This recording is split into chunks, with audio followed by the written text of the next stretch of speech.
This is a KOAA News 5 special presentation.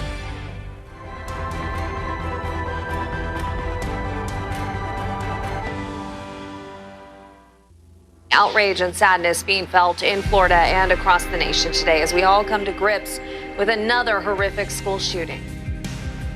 First, disaster. A former student walked into his old school and opened fire, killing 17, injuring dozens more. Then the headlines followed us home. The number of reports, they have gone up every year since 2004. School threats in southern Colorado. We're afraid to send our kids to school. We're afraid if we send them to school, are they going to come home? And beyond. It should be a learning environment. It should be a positive place, and instead it's a place where we're afraid for our lives. Now we're dealing with the consequences. Schools canceled, communities afraid, kids facing the possibility of criminal records. When you act like a knucklehead, you're going to be a knucklehead in handcuffs. Tonight, it's time to act. We often find out that there were those that knew, had information, and didn't speak up, actually 4 out of 5 times. And it's up to us to start the conversation. Parents, this should be a wake-up call for all of us. Please talk to your kids. So that our communities, our schools, our children rise above. It is our job to be educated, it's our job to be informed and know the future.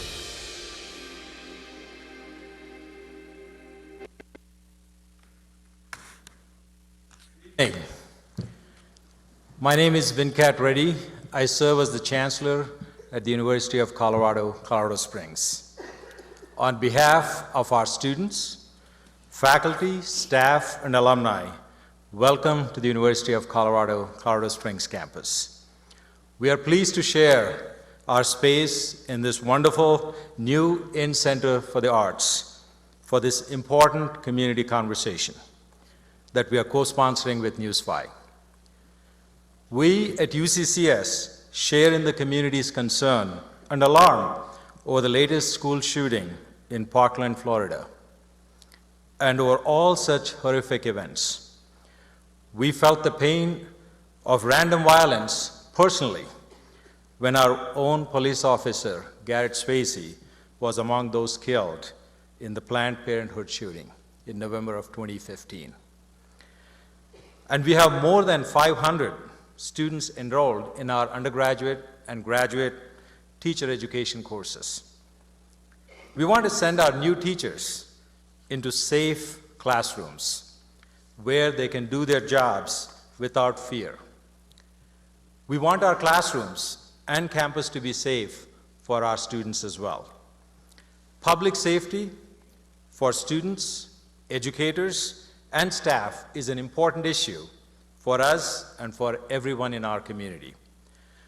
We are here today to listen with an open mind to all ideas, all concerns, and from all parts of our community. Active shooter has become part of our lexicon, and that means we must be equally active. We must actively talk about all layers of this issue, whether it be mental health, personal safety, classroom safety, violence, or guns. We must actively seek solutions. We must actively seek common ground. UCCS is here as a resource to offer our experts, our innovative approaches, our facilities. We want to be an active part of this discussion and potential solutions.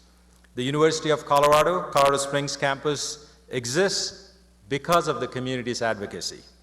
And in turn, we are committed to Colorado Springs and Southern Colorado region. We are fortunate to have this opportunity tonight to address these issues. And now, to begin tonight's discussion, it is my distinct pleasure to welcome Elizabeth Watts and Rob Quirk from News 5. Thank you.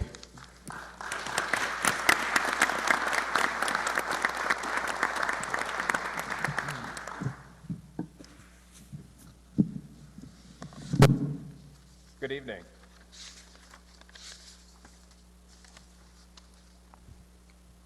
Good evening. Thank you all for coming here this evening. This is a special presentation, a town hall event Very special thank you to the University of Colorado, Colorado Springs for sponsoring this important community outreach. Hi, everyone. We appreciate everyone that is here with us tonight for taking part in this conversation, this important conversation.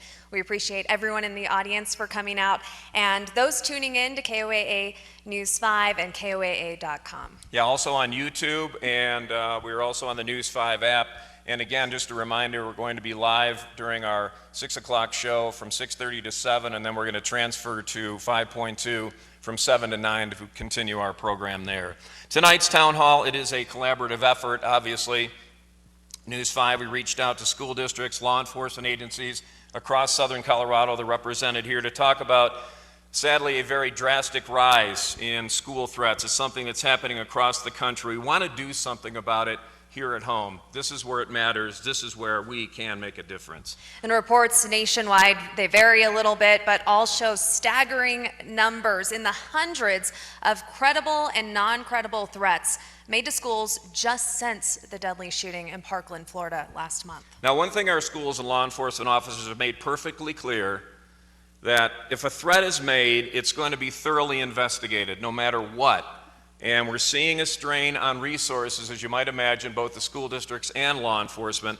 Colorado Springs Police, for example, tell us that in the last month alone, they estimate spending 300 hours in manpower to investigate threats made against schools. Pueblo Police, they tell us that since late January, they've responded to 16 school threats, also increasing hours and manpower. And at News5, we're hearing from parents every day that are frustrated and they're upset. They're asking what's being done to keep their children safe. And as you can see, we have a lot of people on stage here right now to give you that information. So let's introduce you to the panel tonight. Panelists, please give a wave when we say your name. You will hear from Stacy Shabloom, Public Information Officer from Woodland Park School District RE2. Hi, Stacy. Allison Cortez, Public Information Officer from Academy District 20. Montina Romero, Assistant Superintendent of Student Support Services from Fountain Fort Carson District 8. Deborah Ashby, Public Information Officer from Colorado Springs District 11. Dennis Coates, Chief of Safety and Security from Lewis Palmer District 38. Also, Amy Moore of Aspen Point is here. Susan Payne also from Safe to Tell. Sergeant William Ewell with the El Paso County Sheriff's Office, Captain Charlie Taylor with the Pueblo Police Office, and Sergeant Lisa Cintron with the Colorado Springs Police Department.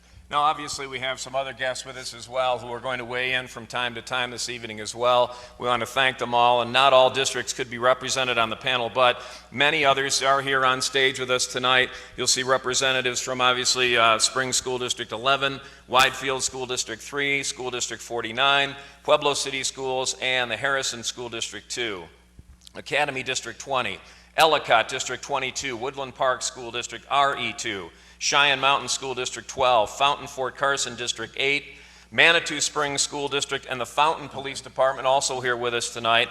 Now, we do want to set some expectations about what this conversation is about tonight. Tonight's topics will range from school and law enforcement protocol, when a threat is made, the potential consequences that students can face moving forward for making these threats. Also to be responsible, how to be responsible and use social media responsibly. Our panelists will address those issues as well as questions that were mailed in ahead of time, and we appreciate all of you who took the time and right up until the last moment, both emailing us and also sending posts on Facebook. We can't make this happen without your input tonight. Now, after we kind of go through a cursory range of questions with all the representatives, we will set up the mics on the 2 rows here, and we do want to give those folks who are in attendance here this evening the opportunity to basically ask questions. But we do have set some ground rules, though. We really want to make this clear because this is a conversation, and we know that we're working with existing policies and practices, so keep that in mind. We want to discuss what's happening now, but also through this discussion how we can move forward as we move forward. And know that we're working, again, with those policies, and so this isn't, we feel, an appropriate forum for conversations, for example, about gun reform. We're not going to get into that tonight. We're going to talk about existing policies here. Now, we're eager to get started tonight because it is a matter of time, and we want to get as many perspectives as we can moving forward. And we begin with Allison Cortez. She's with Academy District 20. And first of all, to kind of set the stage here, break down what the process is, start to finish when schools are made aware of a particular threat. And we have seen a lot of those, particularly these copycats, in the wake of Parkland. Allison, if you could, begin with us, please. Thanks so much. So thanks for having me again, Allison Cortez from Academy District 20. So many of you may wonder, what is the process that we all go through when we get a threat? I know before I worked in K through 12, I would have had no idea how that worked. And what I'm about to tell you is a best case scenario, because there's so many different variables. But like they said earlier, any threat that comes in, whether it might seem to some people silly and juvenile, or it seems, credible. It doesn't matter the scope of the threat. When it comes in, it will typically come in to either a school principal, it will come in through a safe to tell, or a security officer. And from the minute it comes in, it begins to be investigated. So what will typically happen is we have our own security team at the district, as many of the other school districts have. So we get a tip, our security team starts to investigate that, and if there's enough information, we bring in local law enforcement. So we'll bring in CSPD if it's their region, or we'll bring in El Paso County Sheriff's Department. When that's all happening, they are letting the school leadership know, they're letting the district leadership know, they're letting me know, and we start to evaluate this threat. Once it's deemed what we consider to be credible or something of interest, then we have to decide, do we communicate that out? And I will tell you all, for every threat you hear about on the news or you hear about from us, there's probably 25 you're not hearing about. And it's not because we don't want to tell you, it's because it's not credible, it's not something that you need to know about, and we can clearly make sure everything is safe at the school without alerting or inciting panic. So if it is, so say it's not credible, then it just goes and we continue our investigation and we deal with, if we can figure out where the threat came from, if it was a student, we deal with that internally. And because of FERPA, we'll never tell anybody who that kid was. I mean, you're not going to know that it was Johnny sitting next to Susie. We deal with that internally, and we deal with that student internally. Now, say it is something like last Friday at DCC, we had rumors of a threat on social media. And those rumors started around 9:30 to we were just seeing social media go crazy, and people were spinning and spinning and spinning. We knew that they were just rumors about rumors about rumors, and there was no credibility there. But we felt at that point it was important to communicate that out, just to let everybody know that everything was safe, everything was fine, and that it was okay to come to school the next morning. So there's no real one, we always do it this way. It depends on the actual, kind of the variables of the situation. But I think the most important thing to know is that we're all working together. So it's never just the school district, it's never just CSPD, it's never El Paso County, we're all working together. And if it is something that escalates, we're all working together, but we will never get in the way of an investigation. So many times you'll hear us say, we can't release more information because this is an active and open investigation. That's because we need law enforcement to be able to do their job, and we don't want to taint the results of that investigation. And I know as a parent that that can be very frustrating, but we want to make sure that we can get to the root cause of what the threat is. So we're always going to let them do their investigation, we're going to stay in our lane, and we're going to come beside them. Allison, I did want to follow up just quickly, and you did say that, there are, say, 25 threats that weren't, you thought or felt were not reacted to, or that information was not presented. Is there a benchmark? And for those people who might be asking themselves or hearing you tonight say, okay, where do you draw the line? How do you make that distinction? And I'll let law enforcement talk a little bit more about that from their perspective, because they are the one doing the investigation. But for instance, if we just have kids on social media saying, I heard, and there's never a pinpoint to that threat, 9 times out of 10 we know that that's probably not a credible threat, that that's just hearsay. But that's something that I'll let local law enforcement talk about, because there really isn't a clear line in the sand.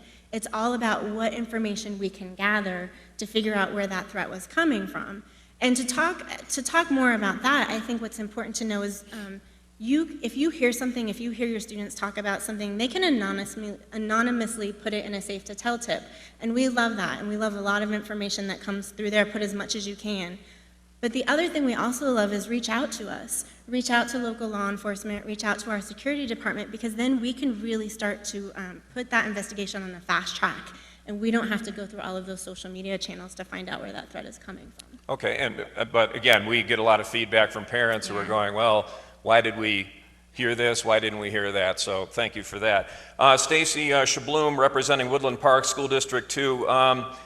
Obviously, there's a lot of protocols that are similar in school districts across the area, but give us a rundown on how the process works for parents. What should they do? What should they follow? And when they hear something outside the school or inside from their children or from somewhere else, what's the process for parents? What should they follow? Again, I'm Stacy Schublum with Woodland Park School District, and we are just coming off of a credible threat. We actually closed our schools for 2 days because of the threat. Woodland Park Police Department deemed it credible, and we were forced to do that. Communication with our parents is utmost importance. We send out emails. We have been almost every day since the incident, and just letting parents know what's going on. Again, like Allison talked about, it's still an open investigation. There's only so much we can say. But I just recommend that parents call the schools, call the principals, talk to us. I'm going to tell them not to go to the media, sorry. But when we are trying to communicate, if media calls us, that stops us from getting the message out to our parents. Who generally handles that at the school? Who's the clearinghouse for those phone calls coming in? It depends. For the media, you mean? Yes. Me. No, for the parent into the school. Parents? Yeah. It depends on who they call. They can call their individual school. We have 5 schools in our district, or they can call our main office as well.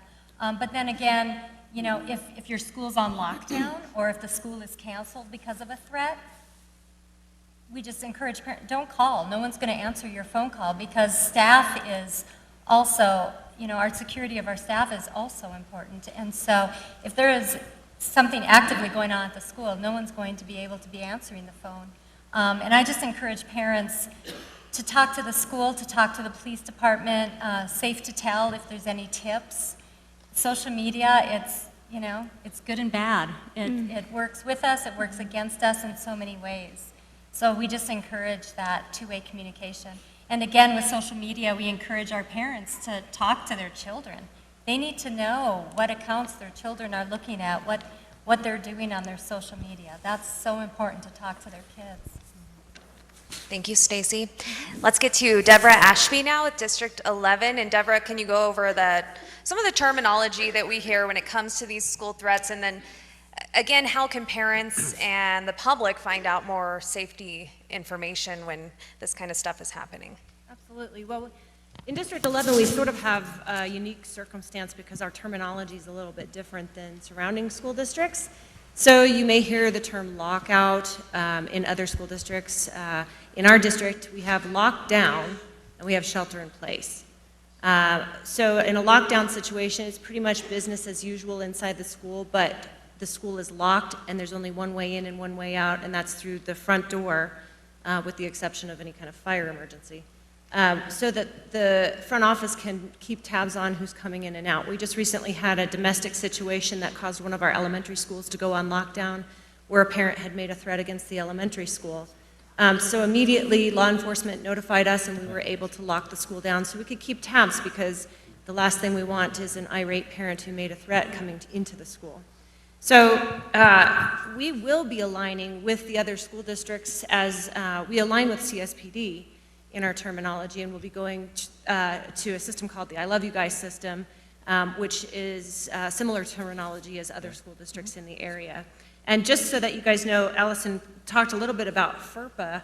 FERPA is the privacy laws that we have to abide by.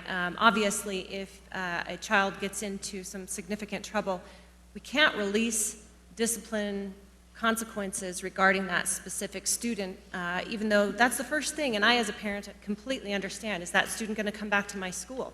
Is that student going to get into trouble? And what kind of trouble is that student going to face? There are consequences, and law enforcement definitely works through those consequences with our administration to make sure that students face the most appropriate consequences. But in recent weeks, we've seen a lot of students who have made some unfortunate choices or unfortunate mistakes, and they're facing some pretty stiff consequences. So they are learning their lessons, but please know that, we have an open Facebook page. I get questions a lot on our Facebook page when we do go into lockdown. Is everything okay? Is there an update? I do my very best to respond because I understand what it's like to be a parent with your child in a school and you don't know what's happening at the time. So, we work with parents as much as possible to make sure that we can give you all the information because we're in the same shoes as you as parents with kids in our schools. May I piggyback off something Deborah said? And I just think it's really important because one of the things I do hear from parents is, oh, you were on a lockout and I didn't hear about it when it happened. And one of the things that I'll say to you is sometimes we'll be on a lockout because there's police activity in the region of one of our schools, and it literally happens and is over before we can even get a message out. So know that sometimes, communication is just so quick now that we can't physically get ahead of it, but once we know, we'll get it out to you, but sometimes it's just after it's already happened, and I think that's important to note.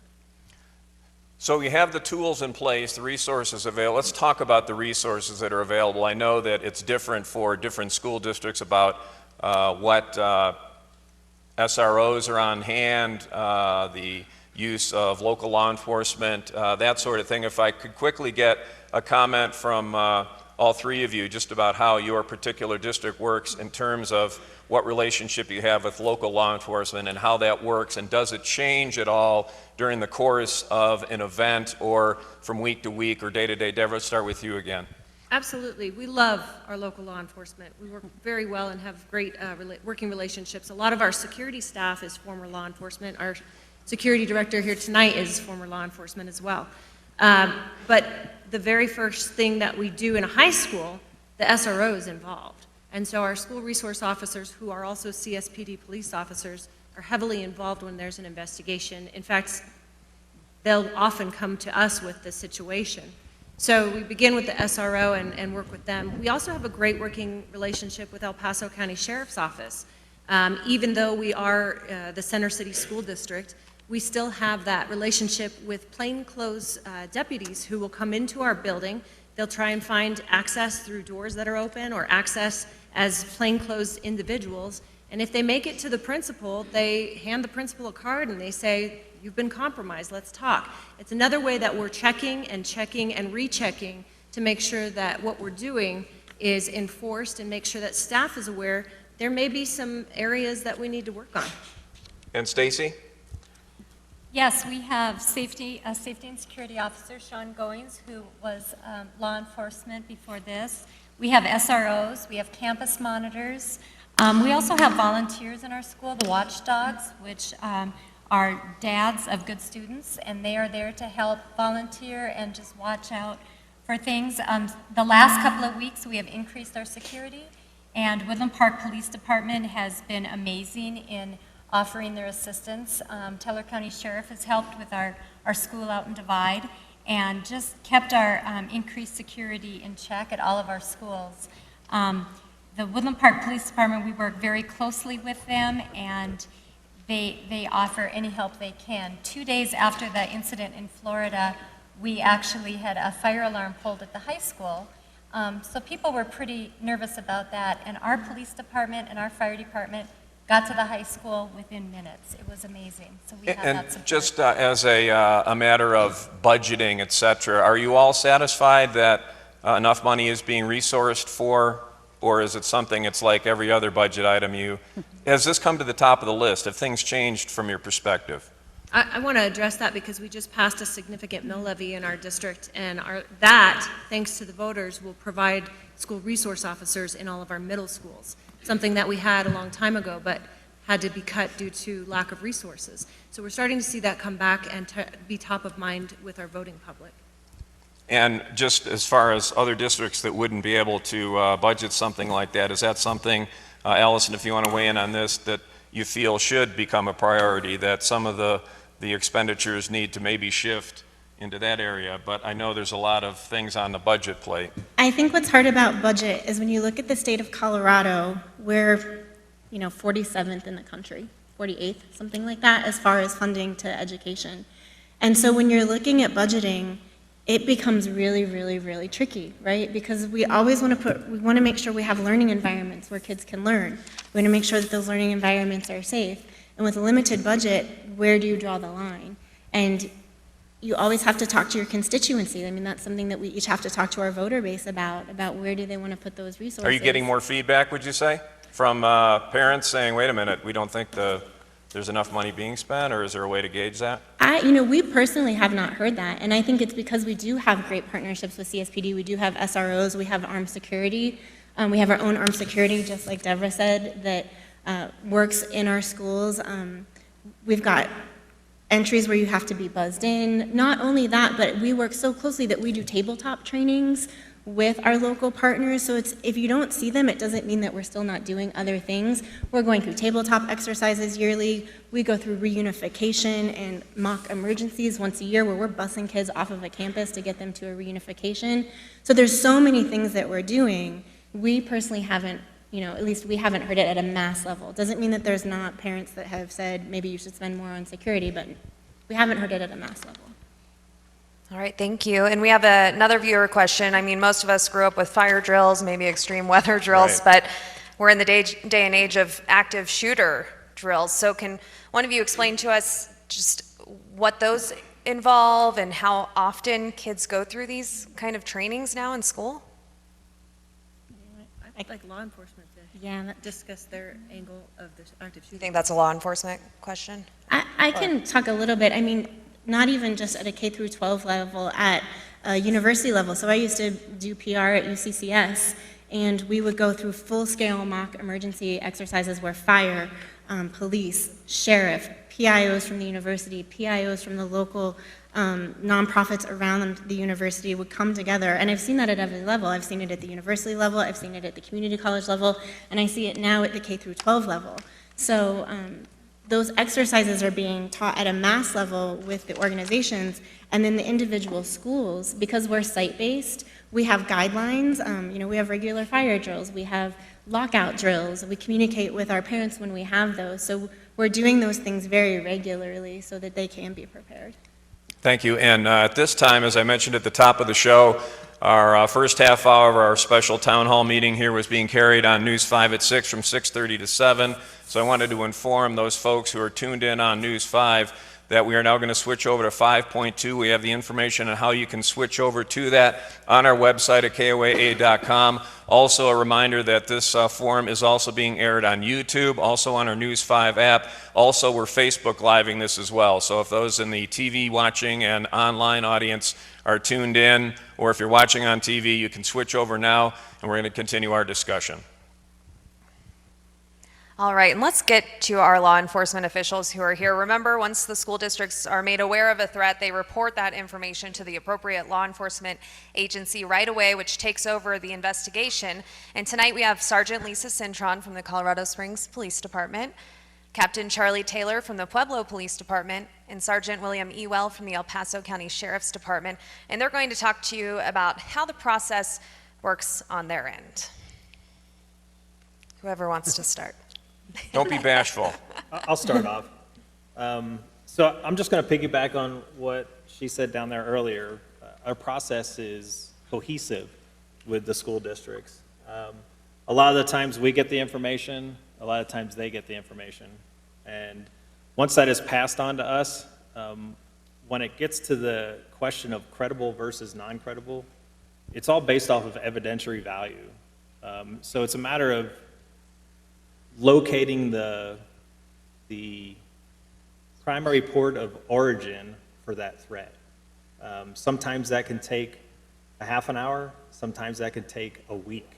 It really just depends on the type of threat that it is and how that threat was communicated to us. So if a Snapchat comes in that says, that comes through Safe to Tell, let's say, an attachment on that is a Snapchat message that says, there's going to be a school shooting tomorrow, and that's all we get. It takes a lot of time and investigation to follow through and find out where that origin came from, where that Snapchat came from. And it's not as easy as just accessing a Snapchat account and being able to say, okay, I know this individual is the one that sent this out. A lot of times it is post it or repost it from somewhere else, and that information is not readily available to law enforcement or to the school districts. Sometimes that takes as much as us going to the court with a search warrant to get that information from Snapchat, which is run by Facebook. So the origin basically tells us, that's what we strive for, is to find the origin of the threat, to be able to tell whether it's credible or not. She had mentioned that they had a lot of Snapchat messages going around and Facebook stuff from Discovery Canyon on Friday. That school district, or that school is in the city of Colorado Springs. However, we work very closely together, and we are aware of a lot of those different threats that come through because they filter out. So, all of the ones that came through, the 15 or 20 or so that came through for Discovery Canyon, can filter into Lewis Palmer District, or they can filter into District 20 at the Air Force Academy. Because a lot of those students have friends, and what do they do with social media is that they send those messages out continuously to their friends. So I think it's a matter of just being able to find the origin for us to be able to determine that credibility. And a lot of times, there are apps out there that are completely anonymous, and we have no way of tracking that down. And if there isn't a specific information towards that threat, then we really have no way of tracing that. And just, I know that the number of threats we've documented over the course, just in the past month, the number of false alarms and the pranks and the copycats. I've also would say, from my own observation in covering these stories every day, is that we are seeing charges filed more now. We are seeing that the consequences are being ratcheted up, not only from the school districts, who always let us know that disciplinary action is being taken, but also from the law enforcement side, that actual criminal charges are being weighed. Any of you want to weigh in on how critical is it now to let schools and these students that are making these threats know that there is a legitimate consequence? You're not just going to get out of your history class, you're going to go to jail. It seems as though that has changed here recently. Anyone want to weigh in on that? Well, those charges have always been there, or they're changing. I understand that. It just seems as though, just from our perspective, that we're seeing more where you are finding the proof to back up, and actually these people are being charged with a crime. Correct. If through the investigation it shows that they actually violated the law, then we at the Sheriff's Office are going to charge those kids with that charge. I mean, there's a multitude of charges that they can be charged with. When you get to the felony section of it, for us in the county, there has to be enough evidence there for us to make that arrest. So there's more viable evidence, would you say, now in the cases that you're seeing? Yes, yeah. So I mean, we've had, in February, we made 3 arrests where all 3 of those kids were charged with felonies. 2 in the middle schools and 1 in a high school. Through that investigation, one of those investigations took almost a week to resolve. So it just goes back to what I explained to you guys earlier, is that investigative process, we have to work our way backwards to try and find the origin.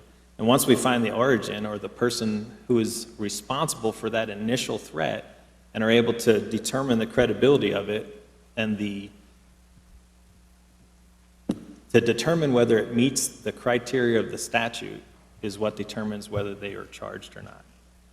So I'd like to add, I want to make sure that everybody understands that for law enforcement and the partnership we have with the school districts and the staff, our purpose is to restore an environment to its to safety. It's not our mission necessarily to seek probable cause or establish what we can in order to arrest a young person. We have to balance the adolescent thought process with the level of offense that is exacted, if you will. Given the current climate, obviously, and historically, this is something that we take very seriously.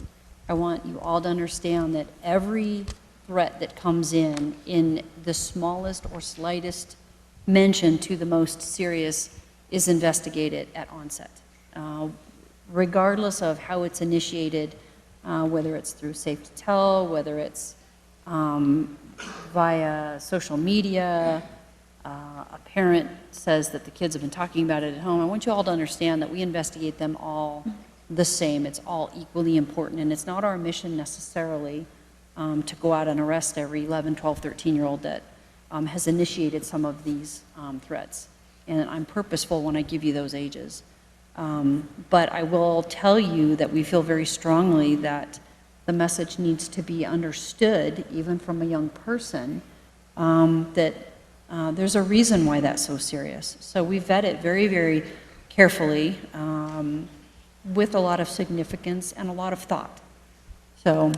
And if I could just piggyback on that, I think one of the things that we haven't talked about is even if a threat comes in and maybe there's not a law enforcement consequence, an assessment is made for every single student, a threat assessment from the school district's point of view, from a counselor, a school psychologist, an administrator, that goes through a very thorough threat assessment process to determine what does this student need that can be provided either mental health-wise, from a classroom teacher, partnerships with parents to make sure they have access to community resources.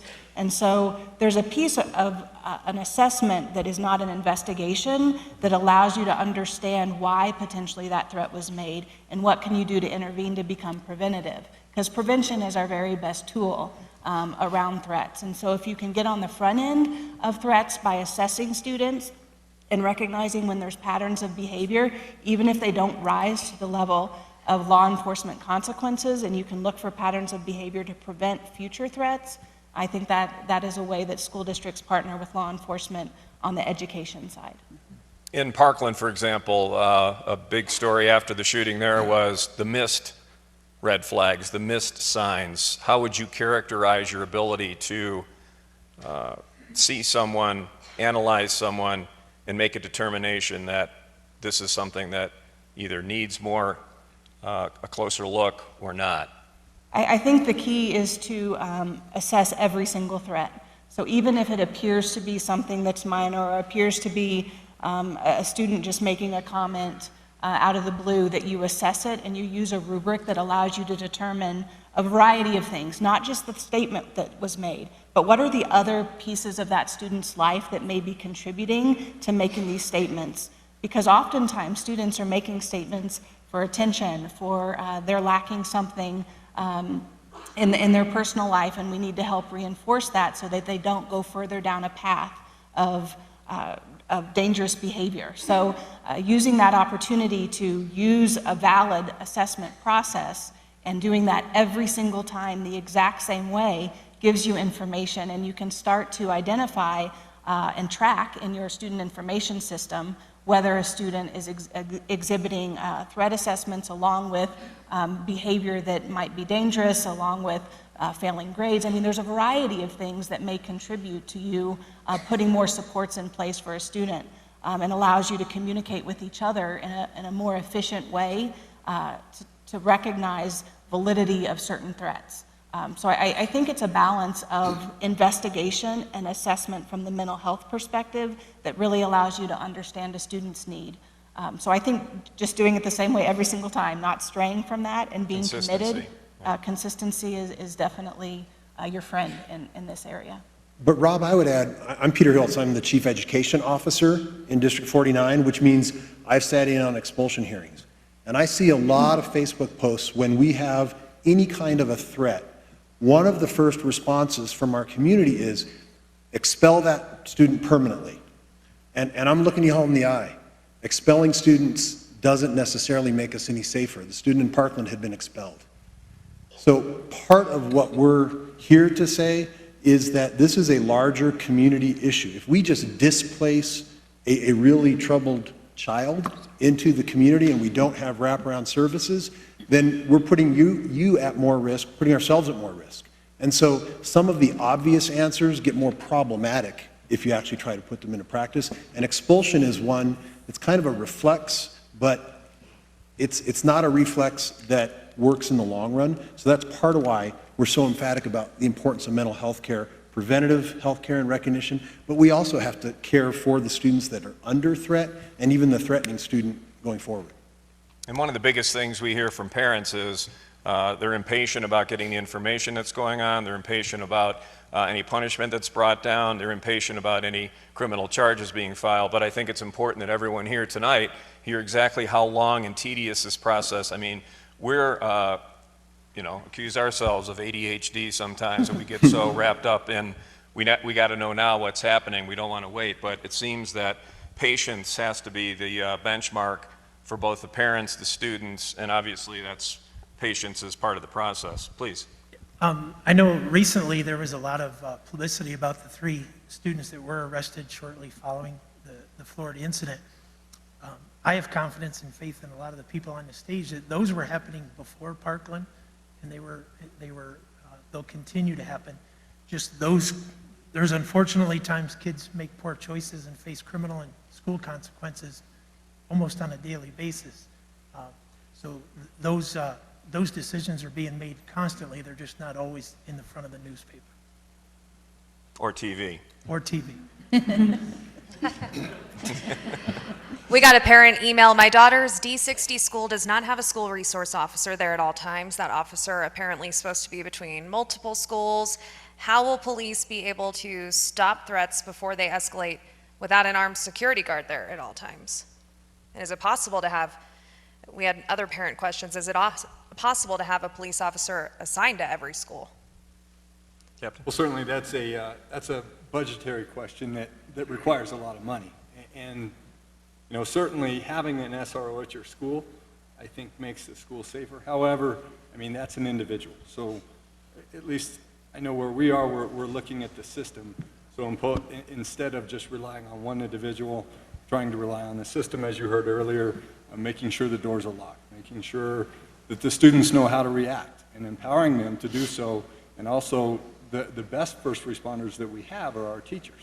And certainly getting them to feel empowered and let them react so that they can help protect themselves and their students, that's really where our emphasis is right now. Because the reality is, certainly having an SRO in every school would be a great thing.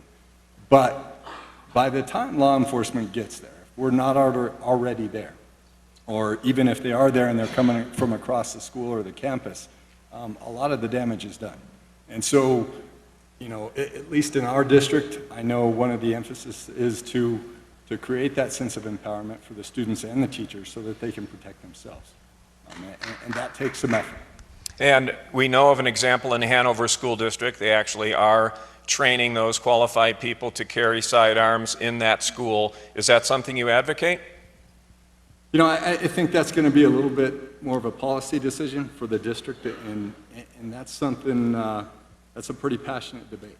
Right. I can tell you this, from my perspective in being in SWAT for a number of years, I mean, the first thing we do when we have a threat is we harden a target. And so that really is, when you look at a school, that's a relatively soft target. So we want to harden it. How we do that is part of the conversation. And so now that we're speaking with our law enforcement officials, is there a standardized training? Do you go to schools and do active shooter drills? What's the process for that? Does it just vary depending on the agency, depending on the school? Now, I think it does depend a little bit on the school district and the law enforcement agency, but I will tell you from the law enforcement perspective, I think our training is pretty consistent. And we are going to react to that threat pretty similarly in the early parts of the event. It's the aftermath that certainly I think there's a little bit of difference, but for the most part, that initial event, you are going to see pretty standard responses from law enforcement across the country. But are kids being taught what to do? Block the door? You read all kinds of things. Don't hide under the desk because they'll find you. I mean, are they taught these kind of things? I think we're getting there, and that's part of that empowerment. That's something, those are difficult conversations right. That we have to have with our kids, and certainly when I think about my own kid, have I taught her what hard cover is? Have I taught her to run the very first chance she gets to get away from the threat? I've told her, look, fireworks in the school are not normal, so if you hear that, that's a bad thing. And we see the reaction from parents and students in some of these scenarios where they're pleading for something to be done, but this is something that can be done from a proactive standpoint on the part of the students and staff. So obviously at this point anyway, that's being reinforced. Please. Probably one of the biggest changes, not only in my district, but in a lot of schools, that we've really empowered the teachers and the students to run. You know, before, when not that I'm probably older than you, but when we were in school, you hid under a desk. Right. That's all you did. Today, we're really trying to empower kids. If they see it, hear it, smell it, if they got that feeling, that they're empowered to run out that door, to break that window, whatever they need to do, which is a step in the right direction. I'd like to add that in Please. Fountain Fort Carson School District, the Fountain Police Department and the school district has worked the past 2 summers and has had a 3-day training for patrol officers and all district administrators, in which they go through 3 days of a variety of skills, whether that's an angry parent to a student with a disability that may be threatening, whether that's, and then it ends with a big active shooter training on the last day. And so that has been the last 2 years to be proactive in getting our school administrators familiar with patrol officers and patrol officers familiar with our school administrators and how we respond to things differently. In what situations do the school administrators take the lead? In what situations does law enforcement take the lead? Obviously, when it's a threat to safety, we have to work a little bit differently. But we have found over the last 2 years that the relationships that have been built by having that 3-day training have been invaluable to respecting what each person brings to the table, and has allowed the school district and I think the Fountain Police Department. I have Deputy Chief Tommy Coates, wave Tommy, up there. So we spend quite a bit of time just building this relationship, because we know if there is a difficult situation, the more that we can trust each other, the more successful we will be in our response. Is that something specific to your school district, or is that something that's available to all school districts if you choose to do that? Yeah, I think that it definitely looks different probably across the region, but Right. everybody has something similar. Is that something you have to budget, or is that something that's volunteered by law enforcement? How does that work exactly? Well, I'm not sure what comes on their end, but we Okay. try to partner. Right. My job is to feed people, right, before and after the training, so, and make sure that the space is available. But we do spend a lot of time planning, and that comes from within for those 3 days. And we found that our administrators have definitely gained a lot more confidence in being willing to kind of take the next step, because if you're waiting for someone to tell you what to do, that's not going to be a good scenario. So we try to make sure every administrator has at least 1 full day to 2 full days of training every summer on school safety. Yeah, I don't know how many people would be surprised to know that that actually happens in their particular school. Deborah, go ahead. Yeah, I just wanted to share that in our community, unfortunately, if we're looking back on history of active shooters in our community at Planned Parenthood, at New Life Church, downtown Colorado Springs, we had kids at the King Soopers who were instructing adults how to shelter in place because they had gone through the drills and they knew what to do when they were sheltered in place during the Planned Parenthood shooters situation. And there's a message that could get lost here that worries me with younger children. They might get the impression that schools are terribly dangerous places to be. Schools are the safest place our children ever go. Hundreds of times safer than the cars we use to take them to school, safer than theaters, safer than malls. And so we need to let our students know part of why they're safe is because of the standard response protocols and because of the people who will and have given their lives to protect our students. We can keep them safer, we can harden the schools and make them even more secure, but we do run a risk, and media contributes to that risk, of making our children afraid all the time. And we've got hundreds of thousands of students right in this southern Colorado area that are more afraid right now of going to school than they are of almost anywhere else they can be. And we have some responsibility for that, and helping them know that they're empowered to do the right thing, to learn the standard response protocols. That's got to be part of the conversation too. It can't just be about the risks. It's also got to be about the power that they have. And to our jobs as members of the media. This is why we're having forums like this tonight, to also let you know that we do, despite the fact you may think that we're a part of the problem, we are trying to educate and help.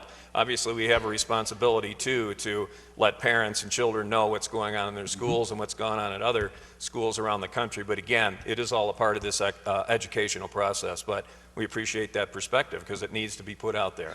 Thank you. And it's important to realize schools, law enforcement agencies are working together on these school threat investigations that we just heard from our panel members.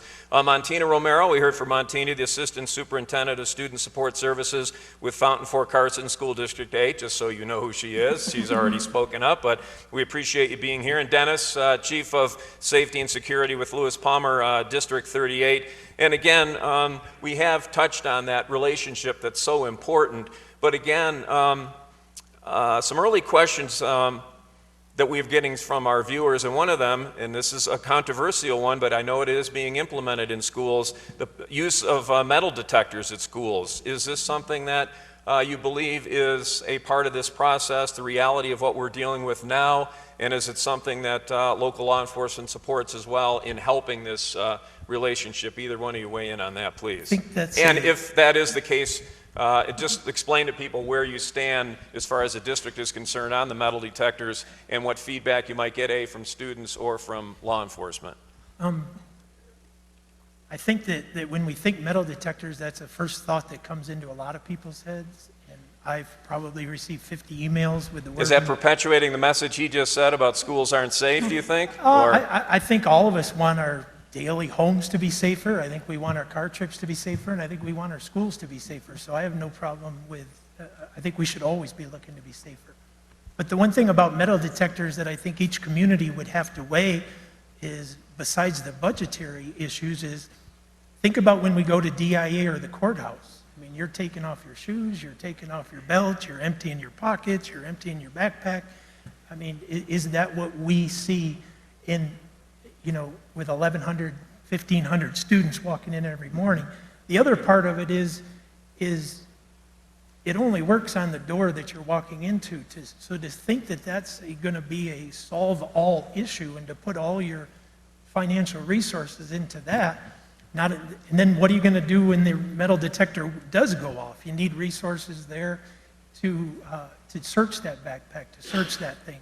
So I think it's a decision that each community will go through, and I would be surprised if every school district here hasn't at least had the conversation. But it would take a lot of resources, and again, it's only going to work on that door. And if you put all your eggs in one basket. And that's a point a viewer brought up in a question, and just to take it a step further about a gated community. But again, these are open campuses. Would it seem that is that the proper solution? To what point do you say, wait a minute, it's more about closing us off instead of welcoming people in? I know it's a difficult process there, or just a debate to have. I think it's a great community question, and I know that our community members love to use our facilities on the weekends too, Right. so I don't know how closed off you can make it. Lisa, you wanted to weigh in? Right, so I would predominantly speak as a parent. I have a 16-year-old son in high school. And at what point do we as parents put so much faith into a barrier or a thing versus using our common sense and involving ourselves? And I realize not every parent and every family member is necessarily involved, but that's part of that community that we embrace in Colorado Springs and the county and our surrounding brothers and sisters with the agencies. That's really the beauty with our area, is that we do collaborate, we do work with each other, and I would really put this on not only necessarily the panel, but I mean, I would pose that to you as our guests and our concerned people. Here you are sitting here. I mean, that demonstrates the need and the desire to have some involvement. And do we take those measures to, do we talk about buzzers on a door that's propped open so that we know it's propped open? Are we interested in, metal detectors, and do we need an armed guard at front in every entrance? Take a look at your environment. It's not necessarily just the schools. I mean, is that what we want? We want to make and we talked about some target hardening. I mean, that's really what crime prevention is. It's making the target more difficult. So there's a lot of things that we want to employ, and first and foremost, it's the human factor. We want to make sure that we're paying attention. Are we seeing someone in the school that is demonstrating behaviors that maybe contradict what we would perceive as an appropriate, healthy learning environment? It's really not the job of putting those barriers in place that makes us so fearful to take or go to see a movie or take our children to school and drop them off. And when I drive to work, I don't want to have to think about my son's safety every second of the day. And so we have to own it together. As law enforcement, it was already said, if we're there, we're shooting back. I can assure you that if we have that opportunity, but sometimes we're not always right there. We really have to embrace the communal part of it and own this together, in addition to the steps we take and the measures we take. I can tell you right now, I can probably speak for everybody on this panel pretty comfortably, and my peers back here as well. There is not a day, to include my days off, that I don't think about some way to make it more difficult. What can I do better? What can we do to keep that from happening? And we have conversations all the time across districts, not just in Colorado Springs, not just the county, all over the place. What can we do to make this better? We meet all the time. A lot of what you don't have an opportunity, a lot of what you don't get the benefit is what you get to see behind the scenes, the conversations that we have. And for that, I apologize. And again, as a parent, I completely understand that you don't get to hear that. You know, that's not necessarily something that you get the benefit of that information. But I'm here to tell you in support of this panel, in support of these people, and there's probably triple that aren't in this arena right here to speak to that. But I assure you, we work well together, we work closely together, the communication is amazing with all of us, and our first and foremost is to protect those angels that are in that school, children, support staff, administrators, parents that come in, everybody that steps foot in there, and around the area as well. And when it comes to since a lot of schools do have the doorbell system now, some parents wrote in saying they're still just allowed right in. Should they have to show their ID, give more specifics on why they're there, who they're picking up, who they are? How's that being handled? I can speak to that a little bit, only because after Parkland, our Executive Director of Safety and Security, Brian Grady, wave, he was immediately insightful about now is not the time to be lax on our efforts. And part of that is he sent out a communication to all of our school principals, reminding them you don't just buzz people in. You look for an ID, you ask them why they're there, you escort them to where they need to go to. So it's easy for us. Imagine if I was a parent and I went to one of our elementary schools every single day, and every single day they asked me for an ID. Well, I guess that gets kind of annoying, but know that we do that for a reason. So we wanted to make sure, Brian was so great about it, he got that communication out there saying we have to follow our procedures and our protocols, and now is not the time to get laxed about that. So yes, there's a buzzer, but there's always a why are you here, I want to see your ID, and we're going to take you to your room. All right. And what about parents getting involved and helping out with some of these security issues? Is there any kind of idea or a plan on how parents can volunteer and try to protect the schools? We love the parents volunteering in our schools.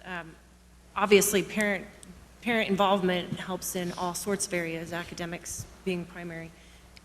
Like Stacy mentioned, there's an active movement called Watchdogs, which is the Dads of Great Students, and it's dads coming into the schools, not only to be there, to show a good presence, but also to role model for our students and create relationships, and that's very important. And so encouraging our parents to get involved, to come and volunteer at the school. We're always accepting of that. We have over 19,000 volunteers in our district. We couldn't do it without them, and we welcome them in. Do you find that perhaps that's something maybe a little too much of an involvement process? Would you guess from parents that perhaps they need to look at that as something that maybe they need to be a little more proactive? Obviously, they're going to choose how they want to participate. How would you characterize adding a security component to a volunteer program? It's always an option that we can discuss going forward, you know, ways that we can improve and always move forward, and taking ideas from our families. Should they come up, we're always welcome to ideas. And so having those discussions is always going to be a positive. Is it always feasible? Not all the time, no, but we're definitely here to listen and here to work with our parents and families to keep our kids safe. One of the things in Fountain that we are working on with the Fountain Police Department is actually more of a perimeter check. So for us, we want to keep the threat away from the school if there is one. So working with them to identify, is there some kind of program we could work out that they would monitor and that they would support through some training to give it more of a perimeter walk around and make sure that we have the perimeter of our schools secure. We feel like we're doing pretty well inside the school, but making sure that threat stays as far away from the school as possible is a potential opportunity for us to partner in how to protect our schools a little bit better. I think one other thing to think about too is we always think about volunteerism as physically being in the school building, but one of the things that we do at the district is we have what we call parent academies, and they're regularly throughout the year. They're in the evenings, and we talk about a variety of topics. Some of those topics being around school safety or mental health awareness. And those are opportunities where parents can come and learn from experts about how to take these ideas that their kids are learning about in the classroom and take them home. So that they're not just hearing about how you, if you see it, if you smell it, if you report it kind of thing, that they're not just hearing that in the classroom, that they're then able to have that conversation at the dinner table. So I would always advocate for, even though you want to physically be in the building, there's also ways that you can take these ideas into your home and use them so that there's consistency in that learning environment at home and in the classroom. I think the community is a big part of it, not only just during the school day. I mean, there's 8 hours a day. We have them 180 days a year, but in your neighborhood, there's kids 24/7 that may be doing things or showing signs, and whether it be law enforcement or school officials, to let us know, because some of you with the kids may know they don't always act the same at home as they do in school, or vice versa. So I think it's a huge community effort, and it's not just those 8 hours a day that they're in the school, that we can gain valuable intel through anybody here on this panel to help us to make the right decisions moving forward. Rob, something else that would really help is if we had community and especially parent involvement on the seriousness of threats. Because I know I've got 6 kids, so when I take them home to Alaska and we're going through security at DIA, even from the time they're just starting to talk, I tell them, this isn't a place to joke about bombs. Because if you make that joke, you're going to get to spend some time with somebody in a uniform in a side room. But it doesn't seem like our students have the same level of seriousness about making school threats. And so even now, still. Even now, we have students, you call them copycats, we see things being shared, we see things written in bathrooms, and you're going to see, I think we're going to see increased expectations of consequences and sanctions, because a lot of times when the students do this, especially if they do it over social media, it's not anonymous.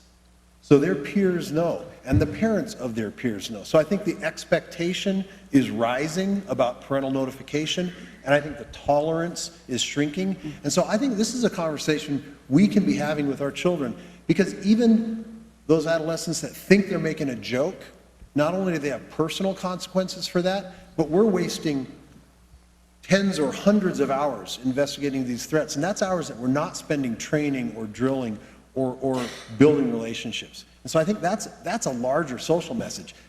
This is not something to joke about. Yeah, that's why I was speaking to that point earlier, that it just seemed as though more of these offenders are actually being charged based on the evidence that you gather. But again, I heard how the process works, and if there isn't a statute they violated, there's not going to be a charge. But we get your point that it needs to be made that this is brutally honest and serious. Make no mistake, when we do the best we can to identify if we have an offense relating to this particular subject matter, that we have a very serious conversation if it doesn't arise to the level or we are unable to collect enough evidence, if you will, to issue a summons or arrest a person that we think said it. That's not the way the law works, just because we think we have to prove. But like I said, make no mistake that we have that conversation. And if we feel like it's not being met with understanding, then we may seek another professional that we work with that maybe has a different way of explaining it, so that they do understand the seriousness of what's said and why that is not funny. I would say the majority of what we investigate regarding all of these calls for service and safe details that come in post-event, which happens all the time, unfortunately, post-event, it's very reactive.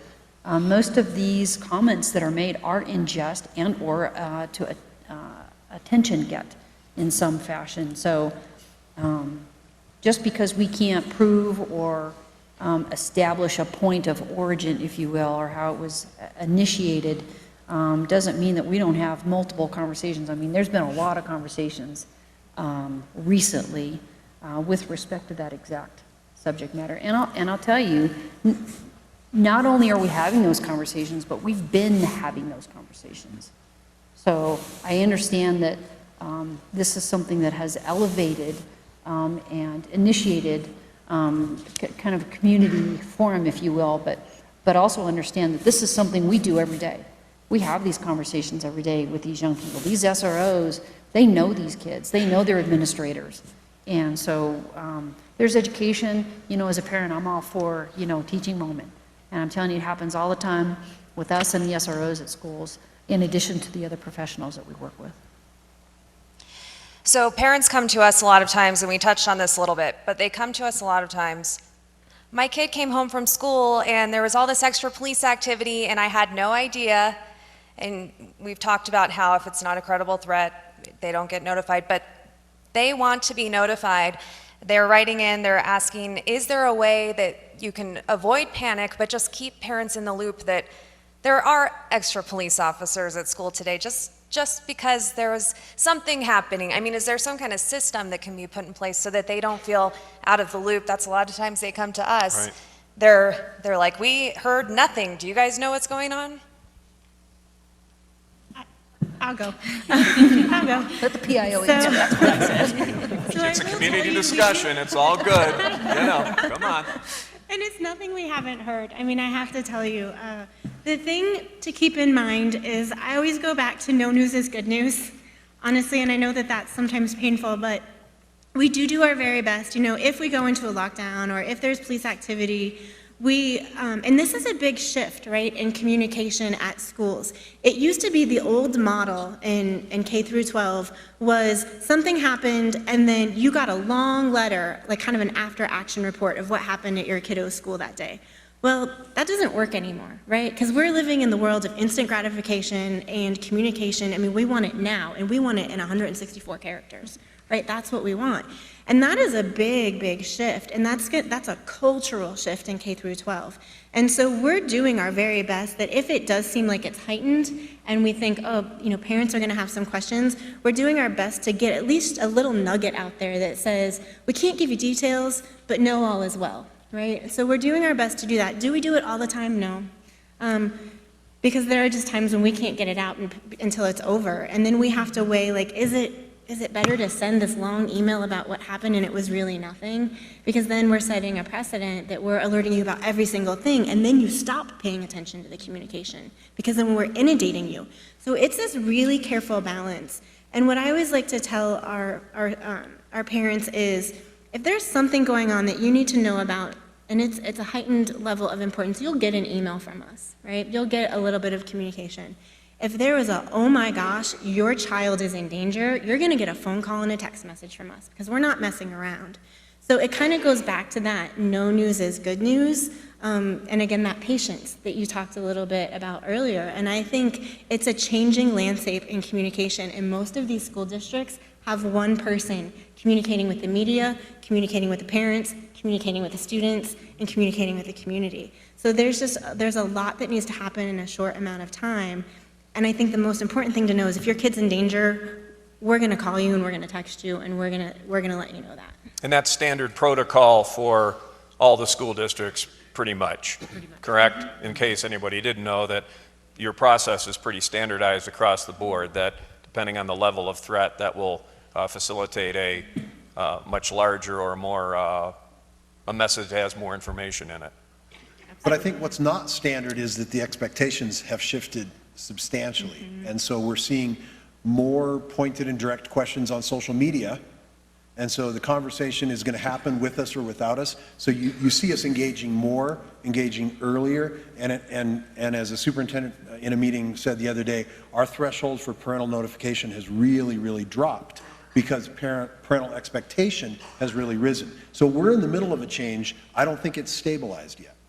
No, it obviously it isn't, because we're in the same boat as far as how much do you perpetuate the boy that cries wolf, how many times do you continue to do that, and we feel the same way from our perspective as well, that at what point we have to take your word for it in terms of credible, how much, how little, that sort of thing. So we're struggling with that same thing. Captain, you wanted to make a comment? I would just say that, I mean, there's 1,000 cell phones depending on the population of your school, so we're not hiding anything. But I think there is a transition in trying to figure out, you know, in that paradigm shift where the right spot is that we need to be as far as communicating with the parents, because there's, on some level, those threats can be so innocuous and vague and really have very little meaning. And to pass that on to parents would be, I just don't think it would be productive on every single threat. So I think we're still trying to work through what is the best way to communicate with our parents and still keep them in the loop, and like she said, not to inundate them with information. We had, oh, go ahead. I do think as a school, and I'll just speak for myself, we can do a better job or a more efficient job in letting them know all the proactive things that are happening and what our processes are, so they can have more trust in what the practices are, so that if they're not getting something, they can trust there was still something being done. And I don't know that we've been as overt about communicating everything that we're doing on the front end. And that's something that I think that in our district we're going to commit to doing as we move forward, to make sure that we have communication to parents about all of the things that are proactively happening between the police department, with our mental health staff, and making sure they know the resources that are there. Because anytime you're reacting, you're not getting the best result. So if we can be proactive in that communication, I think that may help parents trust a little bit more in what their schools are doing on a daily basis. Would that be, how would that manifest itself in terms of we heard about parent universities. I think that's happening all across the region around parent universities. I think some online videos, I think Facebook, even though that's not my thing, I think that's a lot of people's thing. So if there's a way for us to communicate how our practices are put in place, just with training and multiple modes of media, to make sure that everybody can access what those are, I think that helps. But I think that's happening across districts, and we're getting better at communicating what our practices are.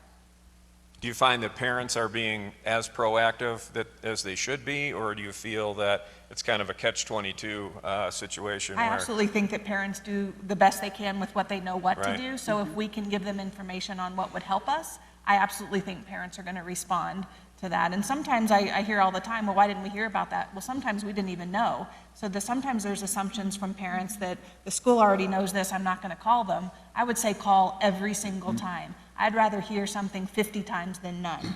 And so if parents have a concern, call every single time so that we know how to respond, because don't make the assumption that we already know that there's a concern about a situation. I can tell you who's usually the first person, I'll put this to the audience, who's usually the first person that you think is going to know something in a school? Always. Yeah.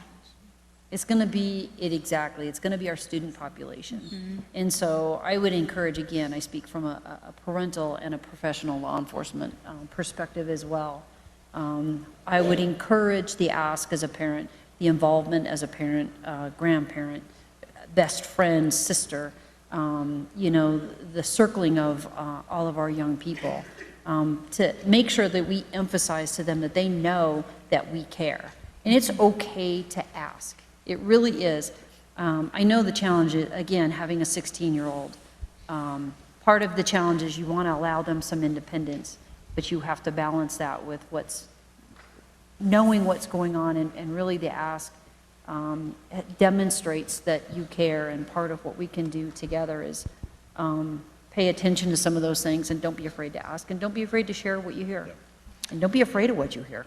And differentiate, if you can, between the reactionary part of this on the part of students or parents, but also the proactive stance. We have the Safe to Tell program, we have Crime Stoppers, we have ways for these to maybe nip this in the bud before it gets to that point. Do you find that that message is being portrayed enough to the students and staff to be able to be aggressive and call the Safe to Tell line or the Crime Stoppers line? How would you characterize implementing a program like that into where we are now in trying to find a solution to this moving forward? Anyone want to weigh in on that? Well, I mean, we already have a Safe to Tell, we have Crime Stoppers, we have, I mean, there's numerous ways for anonymous communication, which, you know, can be kind of a double-edged sword as well, because if we've got an anonymous threat coming in, it is perpetuated if they know there's anonymity. And sometimes something that's perpetuated is not necessarily something that's factual, or it is meant to be a joke. So we have to be very careful how we assess what is shared anonymously. But my whole point to that listening and paying attention to and hearing what they say is, I want to caution us to not be siloed. And I think that we do a much better job, both with support staff, with parents, with the media, because everything, I mean, if you use it the right way, it's going to help all of us with the information. And that's the most dangerous part, is not knowing. And so when we can hear it, I'll be honest, we'll take it in whichever fashion, whichever format, whichever method is used. We'll take any kind of information and look into it with thought, you know, as opposed to accusatory. Again, we have to be careful to make sure that we're vetting it appropriately based on our audience. And I mean the audience being our young people in the schools, our adolescents. And I would really want people to know how thoroughly we take it. I'll be blunt. Safe to Tell saves lives. I could take you to the homes of students tonight where we had a police officer or a deputy in the sheriff's office do a welfare check and found a child that was engaged in self-harm, that they were trying to harm themselves more deeply. So Safe to Tell saves lives. It also creates some chatter and some false reporting. But when we get a report, after we triage it, if we can identify it down to an individual, I'm not sure parents understand how thorough we are. We do a psychological evaluation with our trained mental health staff. We do a law enforcement evaluation. We do a home visit to find out if the child had the capacity to do what they were talking about doing. We check their intent. It is a very thorough assessment. It's about a 30-page document that we fill out. So parents, if you think you might not be able to evaluate yourself, report it, because we've got a really robust system built in all of our districts for doing threat assessments and other kinds of assessments, suicide assessments and home threat or home abuse assessments. But for threats to schools, we have a really robust process. If you'll just kick us off, we'll carry it as far as we need to do as much as we can to make the school safer and to care for that child that's making the threat. It's an incredibly robust, thorough process.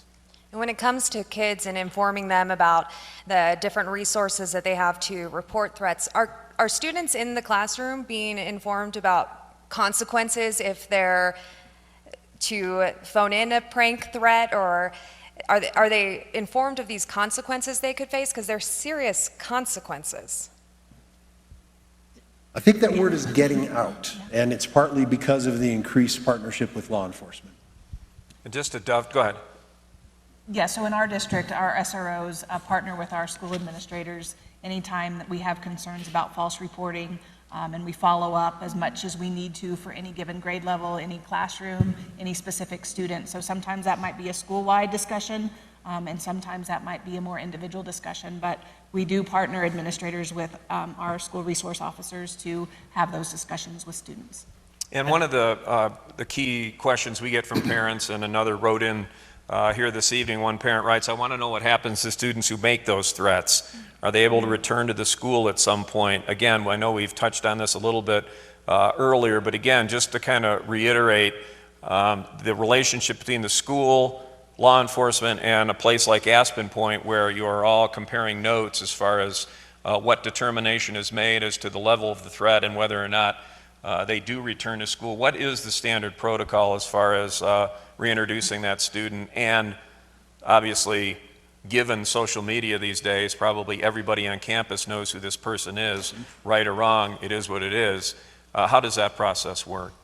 Well, every situation is different, so it's really hard to give a standard response to that question. But what I would say is that for each situation in which school safety is threatened, district and school administrators are thoughtful about evaluating what options are available to individual students, and there's a wide variety of options, both internal to a school district and external to a school district.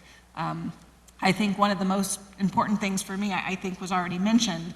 To me, it's easier when I know where a student is, when I have a concern and when I have eyes on a student, to make sure I recognize what, not just me myself, but as our school district recognizes what the needs are on a daily basis. So when you have a student that isn't connected anywhere, and you have a hard time knowing where they are and what they're doing, that's a hard situation. But I would say school districts have a wide variety of options, and it will be student-specific and driven by student need along with school safety to ensure that all students can be educated in a safe learning environment. But I think a standard response is harder to have on individual student needs. I don't know if other administrators.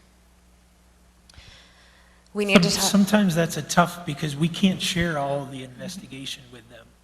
And I know there's a certain amount of trust that they have to trust that if that student is back in that school, that we feel everybody's safe. Because if we don't feel the rest of the school's safe, we wouldn't have them back in there. Right. So there's a certain amount of trust that we all need to work on to continue to build, so that the community, if they're back, then obviously we've made a decision that we've deemed them to be safe to be there. A big issue, obviously, social media, and all of this spreads like wildfire, and it grows out of control. Stacy, can you talk to us about the social media problems that we're facing and responsible reporting? Well, like I mentioned before, social media can be a great thing when you're communicating out, but that's also where, if there's misinformation out there, that's how it spreads. In Woodland Park, we have I try to keep an eye on some of the social media conversation, and luckily we do have some parents who do advocate for the school and do set the record straight, but it's huge out there. It makes a huge difference in our communication. And I wanted to talk a little bit too with social media we had talked about taking the threats seriously. I think kids are seeing, at least in our situation, whether it was a joke or, the person wanted to really scare the school, it affected not only the one school, but our entire district, our entire police department, our entire community. And, kids are realizing, wow, you can't joke around about this anymore. And for several days, too. That went on for a long time. Right. And we are keeping an eye on social media, and that's huge. And if they put anything out there, people talk, kids talk. Is there a way, it seems like, it's just a problem that, what is the solution? We don't know, because it's as easy as using their thumb, that's it, and it's out there. But again, I guess it comes back to the consequences again, to knowing who's doing this, why they're doing it. Deborah, go ahead. We have an opportunity, because social media is not going away. We have an opportunity to teach digital responsibility, digital citizenship, and I know that so many of our students are responsibly using their social media footprint as a way to propel themselves for futures in social media. I don't know of an organization or a business these days that doesn't operate on social media, and that's where their futures are going to lie. We have a huge opportunity and a huge responsibility to teach them and to come alongside with our schools, our parents, our community, to really show them this is an opportunity, but once you leave your footprint, do you want to be known for your legacy, or do you want to be known for a stupid mistake that you made back in high school? I know that in some school districts, they are ratcheting up the social media intelligence, basically presenting and conducting classes about being smarter about social media. Is that something that needs to be done in all school districts? Is this going to be a part of mandatory curriculum moving forward? Should it be? I think we live in a digital world, and it's just the things that I would say to Deborah to her face. I shouldn't then go online and say other things just because I'm online. And I think that's what we're teaching our kids. We're teaching them how to be responsible digital citizens. And that's not going to go away. It's not going to change. It's how they're going to do business. And that should be a core part of communication. It's the communication that we teach. It's both written and verbal. It's just a new tool in your basket. And so if we were to ignore that, that would be foolish of us. And I think just as we're teaching kids and children to be responsible digital citizens, we also need to be responsible digital citizens. So if I were to go on social media and complain about how terrible District X, Y, and Z did this job, if I couldn't go to the superintendent and say that to their face, why am I going to incite rage on social media and do that? So I think that that's something that we all have to be mindful about. It's, again, a changing landscape, and it needs to be a new communication tactic and tool that we all need to think about and get smart about. Across all ages. Is that happening? I mean, are school districts? We are. Yeah, we're teaching that. Go ahead, I'm sorry. When it comes to parents seeing this, and we've touched on this, but again, parents were asking us, if they do see something on their kid's phone that might look bad, who do they call first? What should they do? Need to have the conversation with their child, obviously. That's where it's all going to start. But bringing it up with your student or your child and really talking about what they are doing online and getting a feel for what they're doing online. If it's something very serious, there are resources in the community. Obviously, we talked about Safe to Tell. We talked about school counselors and school resource officers and the police non-emergent line and Crime Stoppers. I mean, there are resources to work through things, and we've seen it before. We've dealt with things before with families who are in crisis and who have used those resources and worked out successfully. And I think to add, one of the best pieces of advice, and I think it actually came from Aspen Point, we did a parent academy about social media and your child, and one of the best pieces of advice I've ever heard given was, wherever your child is on social media, you should be there too. And I know that that's terrifying. I mean, I went all through school without a computer until I got into the workforce, right? So I'm not an early adopter by any means. Snapchat scares the pants off of me, right? But if your kids are there, be there too, because then you can engage and you can see what's going on and you can engage in those conversations. And we actually focus grouped our students last year, and we said, would it be weird? I mean, is it weird to you if your parents are on Snapchat or on this new app that you're on? And overwhelmingly, they all said, I think it would be cool if they were there, right? So there are times, of course, when they're trying to, I mean, all teenagers hide stuff from you, right? Like, they all do that. But for the most part, they are craving communication, and that's where they're communicating. So go there and be alongside with them. Right, and as parents, we walk that line where we're nervous about how much of an intrusion should there be, how much should I back off, but at the end of the day, if you have a child that's on the edge of something horrific, backing away, obviously in retrospect, was not a good decision. So you would advocate be more progressive. Or lean into it. Yeah. It's not going to change. And if anything, they welcome, I mean, this is what we heard our kids say. We would be excited I would love to teach my mom how to use Snapchat. Like, I'll never forget, one of our students said, my aunt's on Snapchat and it's the coolest thing ever. Right? And so they want us to lean in. They want to show us how they do this. So just be more involved in that, I think, is the objective there. There's so many programs out there now that I don't think everyone on this panel could name them all.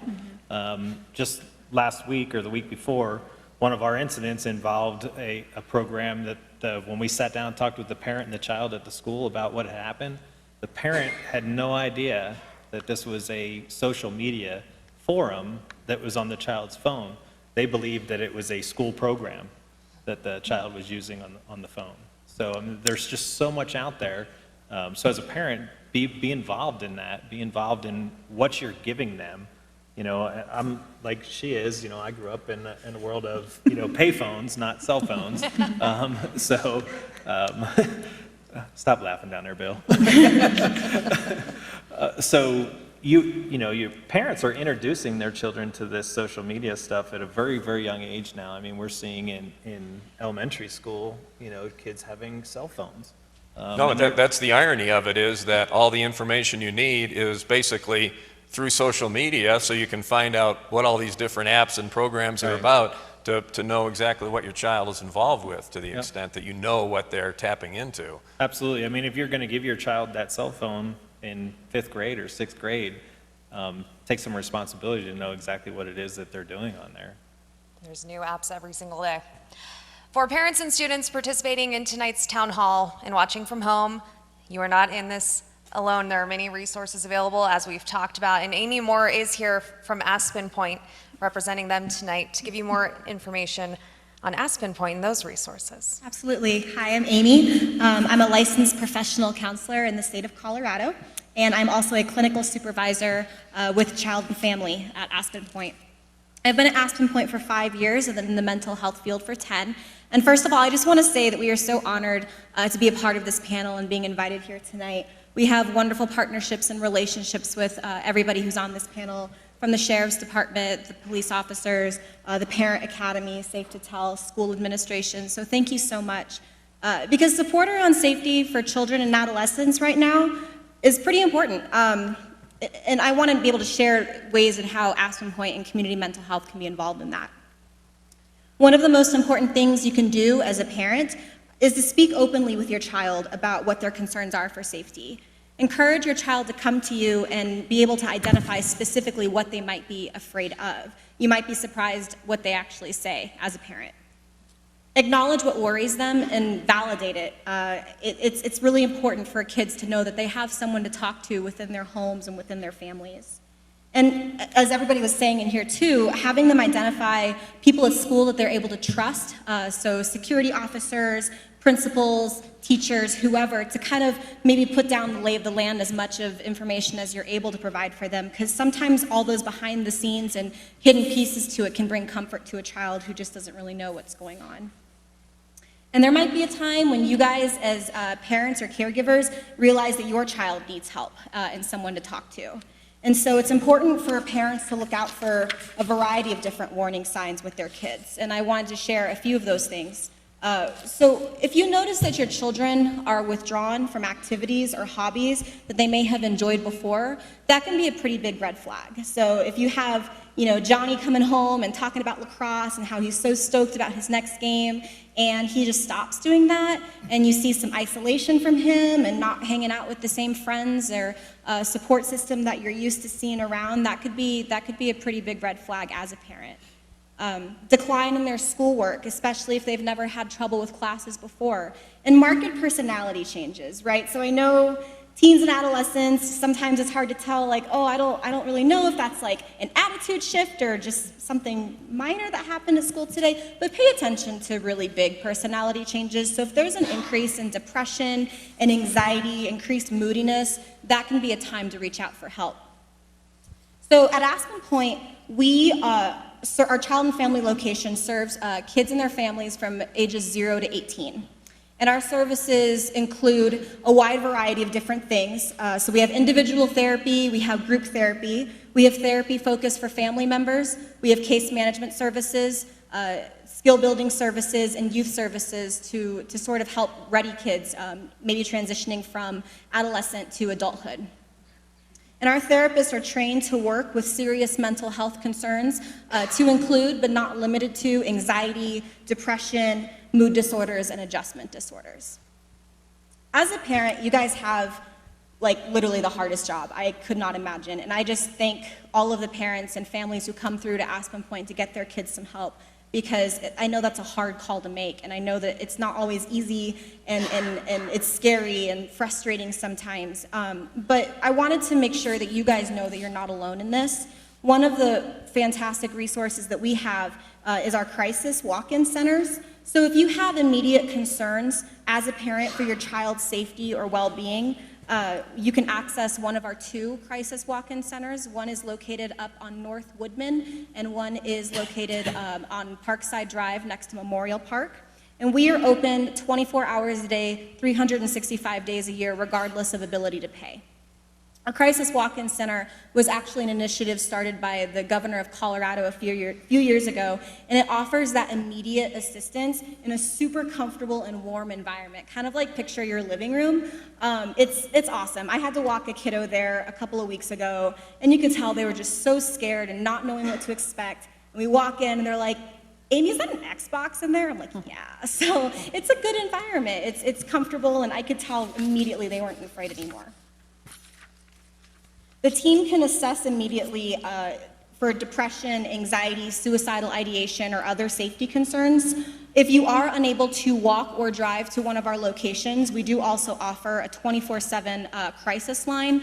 That number is 844-493-TALK, or you could even text TALK to 38255. And again, this is available for everybody regardless of ability to pay.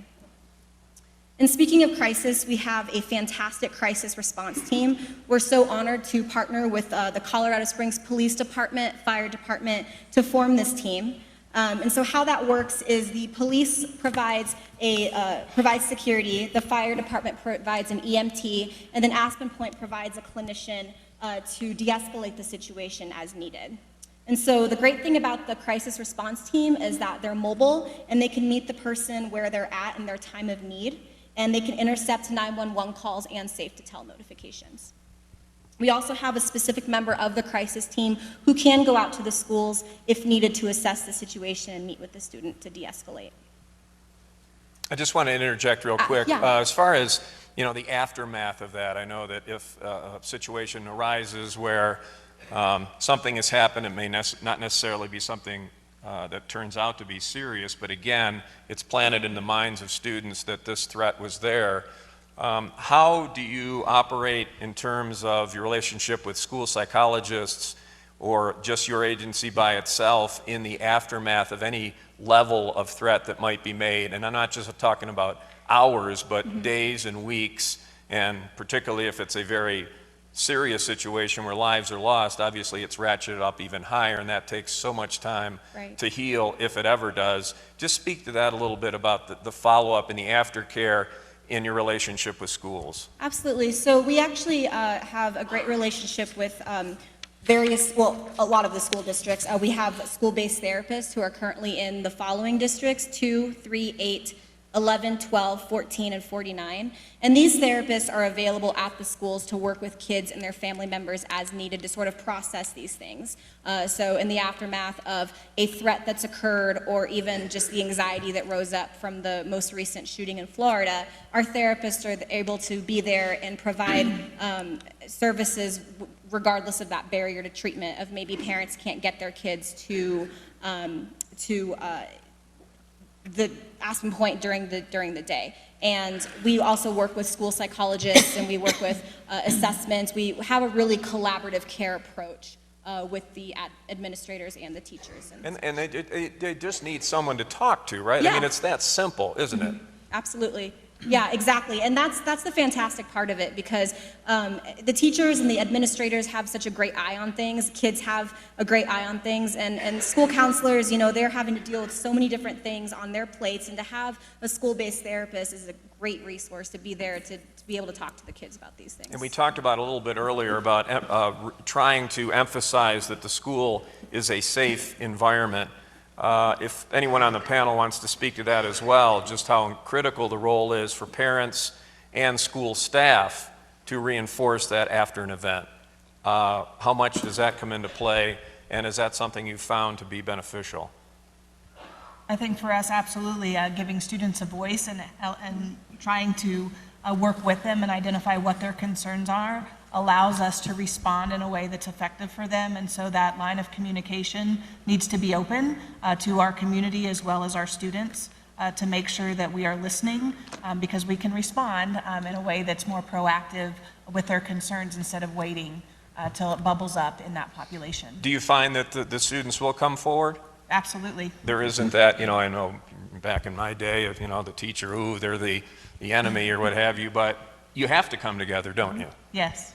One thing I wanted to talk about too is that we have what we call mental health first aid, and this is a fantastic program to train those in non-clinical professions, such as law enforcement, teachers, to be able to pay attention to and identify what the warning signs might be for kids with some mental health concerns. And in 2016 and 2017 school year, we've actually been able to train 1,082 middle and high school staff in Colorado Springs to be aware of this. And we do have some more information out in the lobby as well. So it's there, people just need to take advantage of it. That's the bottom line. Yeah. Okay. Anyone else want to weigh in on that aspect of the recovery time, or just re-emphasizing that it's a safe environment? Okay. All right, well, we're going to open the floor now to audience questions. And we have a limited amount of time. Rob and I will help keep the discussion on track. If you have a question for any panel member, we have a lot of folks up here, please just step up. We have microphones. I can't see. Are we going to bring Do the we have mics microphones? Oh, okay, they're in the corners over here. Okay. Just keep in mind, we are broadcasting this event in its entirety, so keep that in mind. And if someone up here needs to answer a question, raise your hand and we will come over to you at the microphone. Do we have anybody that wants to ask a question? Yes, sir. All right. Go ahead. I'm sorry. Hang on. Oh, hold on. Here. I know this one. Yes, you do. Thank you. Good evening. My name is Whitney. I've got 3 sons in District 20, and I'm an advocate of opening the option for staff in the school districts to carry concealed weapons. Colorado law allows for that. It's just up to the superintendents to designate people that he trusts to have that. So I'm in favor of having a discussion to open that opportunity for people who would be willing to maybe pass a certain threshold of firearms proficiency to be able to carry on the school campus. Statistics of recent shootings show that every 17 seconds during a shooting, somebody is being shot. And so with Colorado Springs police response times being 11 to 12 minutes, you're talking over 30 people being shot. So it makes sense for people within the building who are trained and have proficiency with firearms to be allowed to do so. Thank you. He stated his position. We want to yeah, go ahead. All right, Brian Grady, Executive Director for Security and Transportation for District 20. And I've met with the gentleman and talked about some of my concerns, and I just want to kind of present the other side of that. In order for a teacher to respond to an active shooter, they have to abandon their supervision responsibility of the children that they're entrusted with and leave those people behind in order to pursue an active shooter. For my friends that are in law enforcement, as a first responder responding out to a call of an active shooter at a school, they're going to get there fairly quickly. And they're going to see a person, they don't know who the active shooter is, with a gun out in a school. And I would hate for one of our teachers to be mistaken for a threat and shot while trying to help respond to an incident like that. I think the best defense against an active shooter is to have a target hardening of the school to make sure that you have professionals that can respond appropriately, and it's their only job to be a security officer in the school. At District 20, we do provide that in all of our secondary schools. We'll have somebody that looks just like me in one of these uniforms that is armed and on duty at that school as a first responder, and we have SROs in our high schools. At the elementary level, we have folks in our patrol division that stop by as often as possible, but they are not on campus at every school. I just look at it from the standpoint that abandoning, especially at the elementary level, 7, 8-year-old kids to go pursue an active shooter, I worry about the 7 and 8-year-old kids that are left in a classroom or are left without supervision. What are they going to do? Another potential scenario that you may see is that if you have more than one armed teacher in a building, They may be responding to the sound of the gunfire from different areas, and they may get into a crossfire situation where they inadvertently end up shooting at each other. And so for those reasons, I am not in favor of arming teachers in our schools. I am in favor of having armed security that trained, and that's their only job to do. So thank you. Anyone else on the panel want to weigh in on that? Anybody else want to add a comment? I'm going to throw in some Facebook questions too in between our in-person people. So this one's from Facebook. What should the Colorado law enforcement officer reaction be in response to an active shooter in our schools? We all assumed they would charge in immediately, but look what happened in Florida. I will say that we train them to go in immediately. The idea now is that you go straight to the threat, you neutralize the threat as quickly as possible, meaning you don't try to render aid on your way there, but those are those initial officers. They're going to go directly to the threat. So the question is, you saw what happened in Florida, and that really comes down to training and exposing officers as much as possible to as much of that real-life scenario as you possibly can. And that is difficult to know in those moments how any individual is going to react, but certainly with training and pairing the right SRO for those schools, you hope that you get the right result. Thank you. You have a question? This is for tall people. My name is Teresa Knoll. I'm on the D11 school board, and I really appreciate this forum. It all is reactionary to a school shooter. I'm very interested in prevention. What I've been reading over the years is these students have been bullied, they have been ostracized. If we're going to talk about Florida, that child was ostracized from the ostracized group. And I think we should be able to identify that, possibly teach our children and ourselves how to bring the outcast in.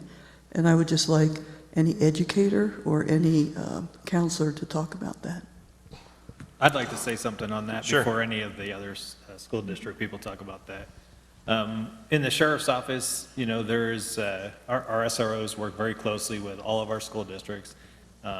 And in District 49, two of my SROs have started a program last year just in reference to that subject, where in Falcon Middle School, they started an ambassadors program with middle school students, where those students went through specific training for a week long, involved with law enforcement, the school district, with mental health. Those students now do exactly that. They seek out those new children to the school, or those kids that they don't see getting any attention, and they try and step up to them and make that contact with them and try and find out what their likes are and dislikes are, and try and assimilate them into the school, not only just as a new student, but as a elementary school kid coming into a middle school. That's a big move, just like moving from 8th grade into 9th grade into high school. You lose half of your friends. You might move to a different school. You don't know anybody. You're not involved in the sports there. You're not involved in the activities. So a lot of things change. So that's just one program, that is going on in our community in District 49 out in Falcon. I'd like to talk a little bit about something District 20 is doing that I just, as an outsider before I even worked at the district, I was blown away by. And they realized, it's no secret that we had a bout of suicide clusters a few years ago. And we had recognized that even before the cluster had happened, that there was something going on in the minds of our children, with the brain development of our children. And it could no longer be about IQ. It really needed to be about EQ. And it needed to be about feelings and emotions and being able to talk about those things. And I'm so proud to say that Academy District 20 adopted a district-wide curriculum about emotional intelligence. And it goes from kindergarten to 12th grade. And it teaches our students how to talk about their feelings, how to identify their feelings, how to know when they need, even at 17 years old, when they need to remove themselves from a situation to go talk to somebody. You'll see all over our schools things called mood meters, so that our teachers will start out a class by saying, okay, where you all fall on the mood meter today? And students are okay saying, I'm super angry today, and let me tell you why. And that's part of this discussion, is having these students, because they are online all of the time, we're seeing parts of their brain, the emotional intelligence parts, that are being underdeveloped. And so we actively have to teach them about emotional intelligence to be able to prevent things like this. And so that's something that I think that we're doing a really good job of, and it's a curriculum that comes out of Yale.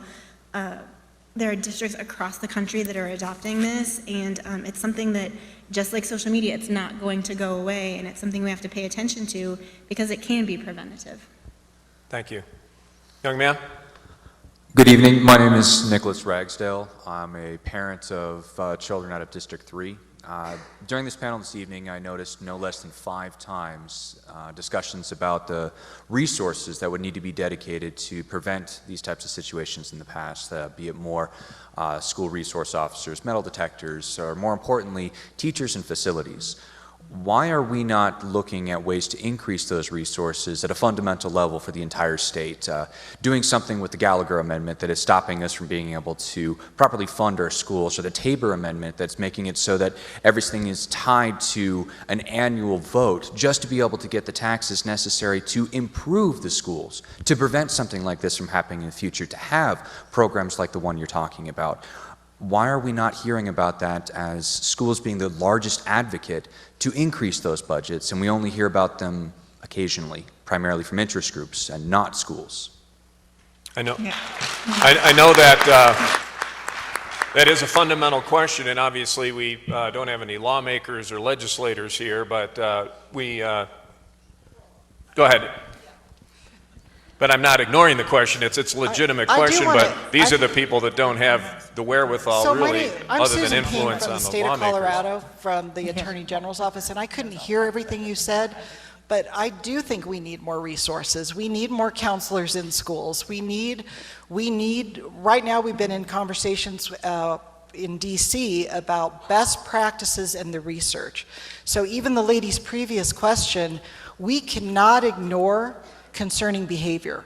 Because what we know when we study what we have prevented in this country and prevented in this state and this community right here, means that when we've intervened with someone that was depressed and found out that they were also making plans to take others with them, or that we've prevented planned school attacks, or someone is being cruel to an animal, which is a precipitator to violence, we do need more counseling and more mental health. So I do think, I couldn't hear all of your questions. Yeah, it was more about a funding question. He was more concerned about why, at a fundamental level, there isn't more money being earmarked, either, correct me if I'm wrong, from either the state level with some of the amendments that are on the books, Tabor, Gallagher, that sort of thing, but also, I would assume, also the federal level too, to earmark more money towards these very programs that we were talked about. That why is there seemingly such a disconnect? Not totally, but the priorities seem to be a little skewed. And probably what my comment would be, at least in the conversations that I'm in, as far as, where are we with marijuana dollars? Where are those going? If that can go towards schools and prevention, some of the conversations with legislators, I don't think we have a legislator here, but that would be a good thing to say, what are we going to ask for?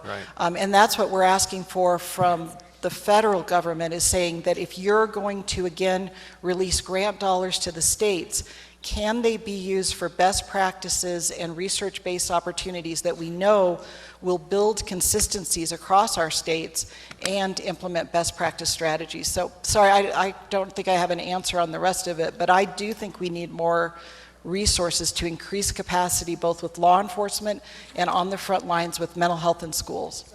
It would more at that point come down Yes, you to- can write your lawmakers Right. and you can talk to your legislators. We have a gentleman back who wants to comment.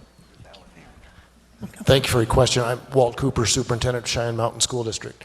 And about a month ago, I stood at a press conference in Denver advocating for the work of 171 school district superintendents across the state to rewrite the School Finance Act and to generate more money for everything from students with disabilities to English language learners to security to mental health, because we simply do not have enough resources in the system, whether that be the K-12 system, in my opinion, or the state of Colorado in general. And what we hear repeatedly from the legislature and others is we're reminded every day that we are not experts in the legislative process, and I think that's right. We're also reminded very frequently that twice in the last 6 years, there have been measures put before the voters of Colorado to increase funding for K-12, and both of those measures have failed miserably. We believe that there may be another measure in the fall of 2018 put forth from citizens for citizens to vote, but quite frankly, the answer is not here on stage, and the answer is not in the Capitol. Because of the governance structure in Colorado, the answer is in this audience and across the state. And unless the voters of Colorado, from a policy standpoint, force legislators to enact policy that will allow us to spend that money and then vote to raise revenue specifically for K-12, we will not solve the resource issue in Colorado. I think that's what the viewers needed to hear. Another Facebook question, and it's sort of broad, but when it comes to having an actual crisis at school, what can parents and the community do to help out? Well, I'll go ahead. Yeah, I feel like I talk too much. Never go. Read everything that comes home from your child's school. Make sure you're reading the website. Make sure you're up on the processes and procedures by which your school will communicate with you, by which your district will communicate with you. All of our security procedures are online. I believe everybody who's up here as representing a school district, all of their procedures are online as well. Familiarize yourself with them. If you have questions, our phone numbers are out there. Please call us, get a hold of us, send us a message on social media. We're more than happy to walk you through the policies and procedures if you are confused about anything, but definitely read everything that comes home from your child's school. I know it gets inundating sometimes, but. And I think too, remembering, so if a crisis has happened, just remembering that part, and our heart is with your heart. I mean, we know that you want to know information, but just remembering that we can't share everything with you, but we will always share the things to keep your child safe. So knowing that we're not withholding, kind of having that trust with us, we're telling you what we can, I think that always helps because it helps curb, 85 phone calls. The last crisis we had between 7:30 a.m. and 9:30 a.m., I got 85 parent phone calls wanting to just know more information about who the kid was and what were we going to do, and that's all stuff that we can't release. So I think always assuming best intent is always helpful as well. Thank you. We have another question, ma'am. Hi, my name is Margaret. I have children in D20, and I'm wondering why there is a difference in the level of security for the children in the elementary schools as opposed to middle and high school. It concerns me that there are rotating security officers, but that they may or may not be there. So it really concerns me, and I understand not everyone feels comfortable with guns, but I would be in favor of more people being able to protect my kids, especially in elementary school. I know there are issues, but I am in favor of that, as well as increased funding to be able to increase the safety and the security for our kids. Would anyone like to touch on that? Oh, yeah. Again, Brian Grady from Academy District 20. Right now, we don't have the necessary resources to put an armed guard in every elementary school. Once I place a guard in a school, I create an expectation for parents that regardless of whether that person is sick, on funeral leave, etc., there will be an armed guard in that building for that day. Currently, I have 3 at each high school, so if the middle school guard is sick for any reason or absent from the building, I can rotate one down, and I've got somebody that has been trained and meet all the standards required to be an armed security officer in our district. So they have various certifications they have to maintain along with firearms proficiency in order to do that. And it's just simply a resource issue. Also, if you'll look nationally at incidents of school violence, you will see that most of the inside threats, which are people that are known to the school, maybe former students, etc., are at the secondary level. And so they're in the middle schools and high schools. And just the sheer age of the elementary schools prevents them from being an inside threat. Having an active threat assessment process where you go through and you create safety plans as a result of that, keep all of our schools safe regardless of level. Our patrol officers get around to the elementaries as often as possible. Would I like to have an armed guard in every school? Absolutely, but it just doesn't meet the, it's a balancing act between serving students educationally and providing security, and we try and strike the right balance. Thank you. Is that an example of where maybe having parent volunteers would help, not armed, but just to be there as an extra eyes and ears of what's going on? Absolutely, and in some elementary schools, and it's all of our schools are site-based managed, and so if your student is in a particular elementary school, they do have a watchdog program at several of those schools where fathers of kids enrolled in that school do come in, and they are that extra set of eyes and ears for that day, and they participate throughout the entire school day for that school for that day.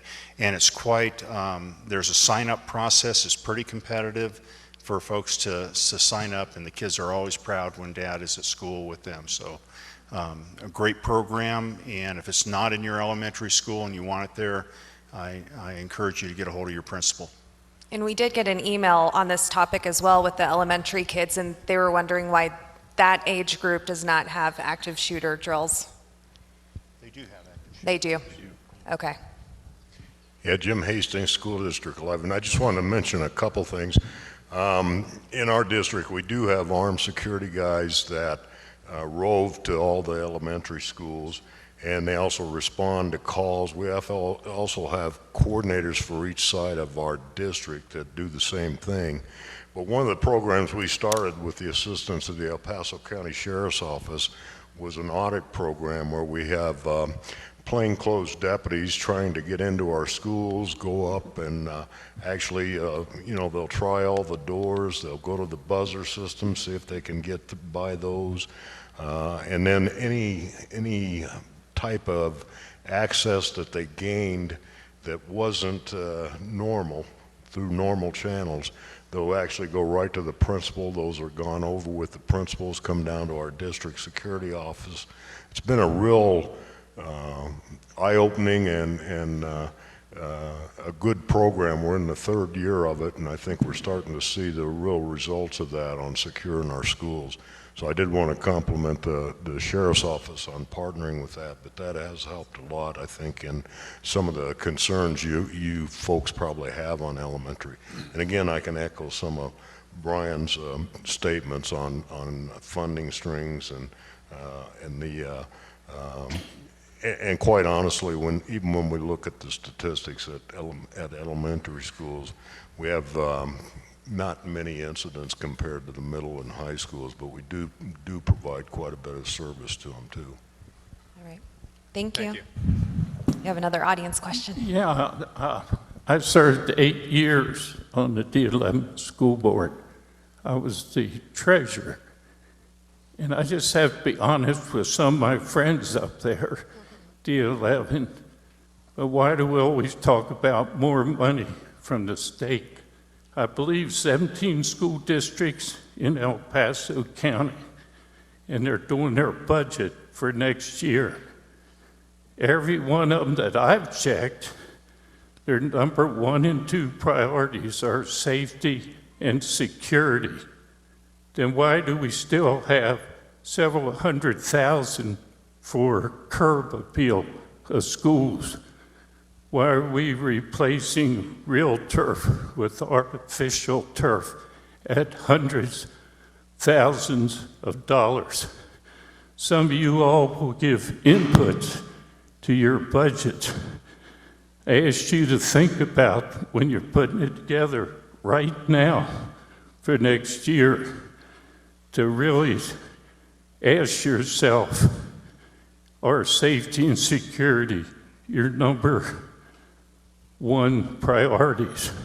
Now, a question I have, hopefully constructive. The FAA, when there's an airplane accident, they form a committee who looks at cost. They don't look at who gets penalized, how the law was broken. They find out what caused that accident. Has this nation, or even locally, with 17 school districts, when there's an incident at a school or in a district, having committee to get together to find out what didn't happen, what did happen, find out what the cause and what was missing in the preventive aspect of it. It might be something to consider when you look at the Amish and the school of kids that were shot, when you look at Florida, North Carolina, what didn't they do they could have done, or what we're doing that they did that didn't work? So I ask you all to think about that. Thank you, Jim.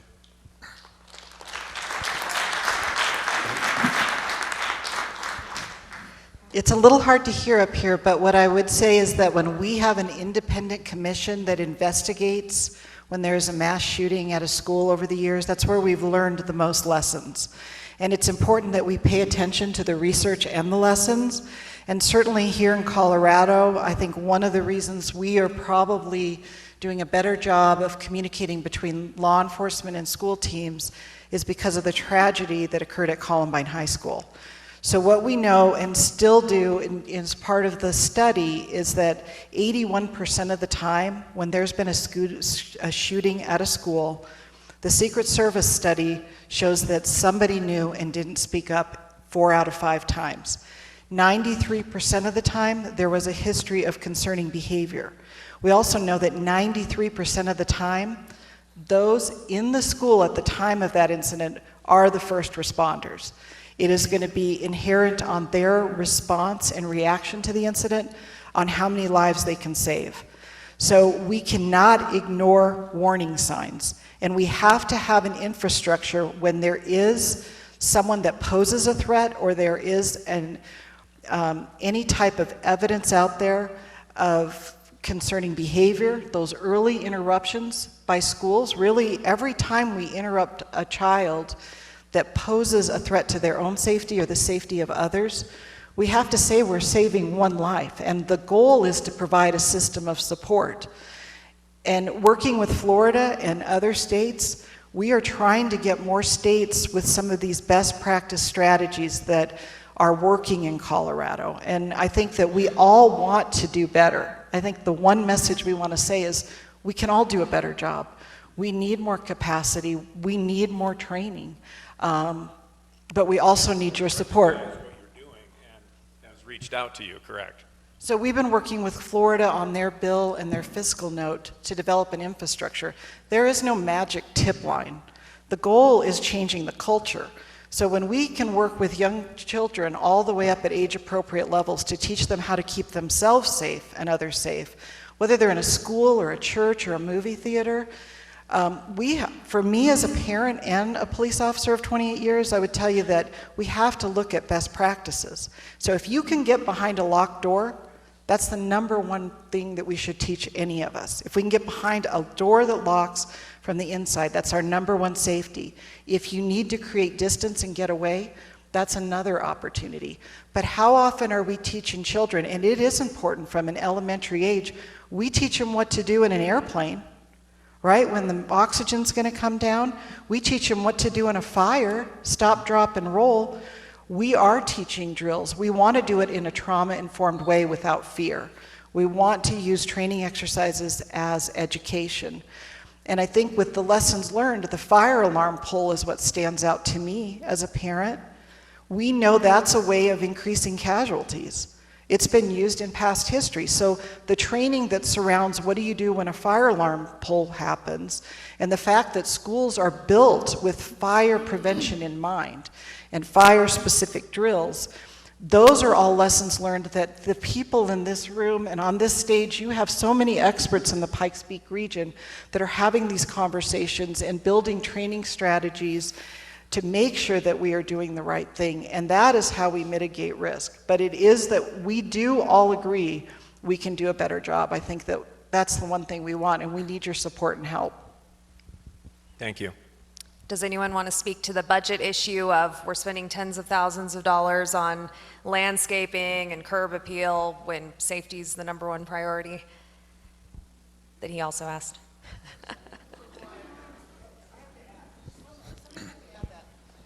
Keep in mind, sometimes you see landscaping and as an environmental design, when we look at crime prevention through environmental design, what I see are bollards so that a vehicle can't drive through our school.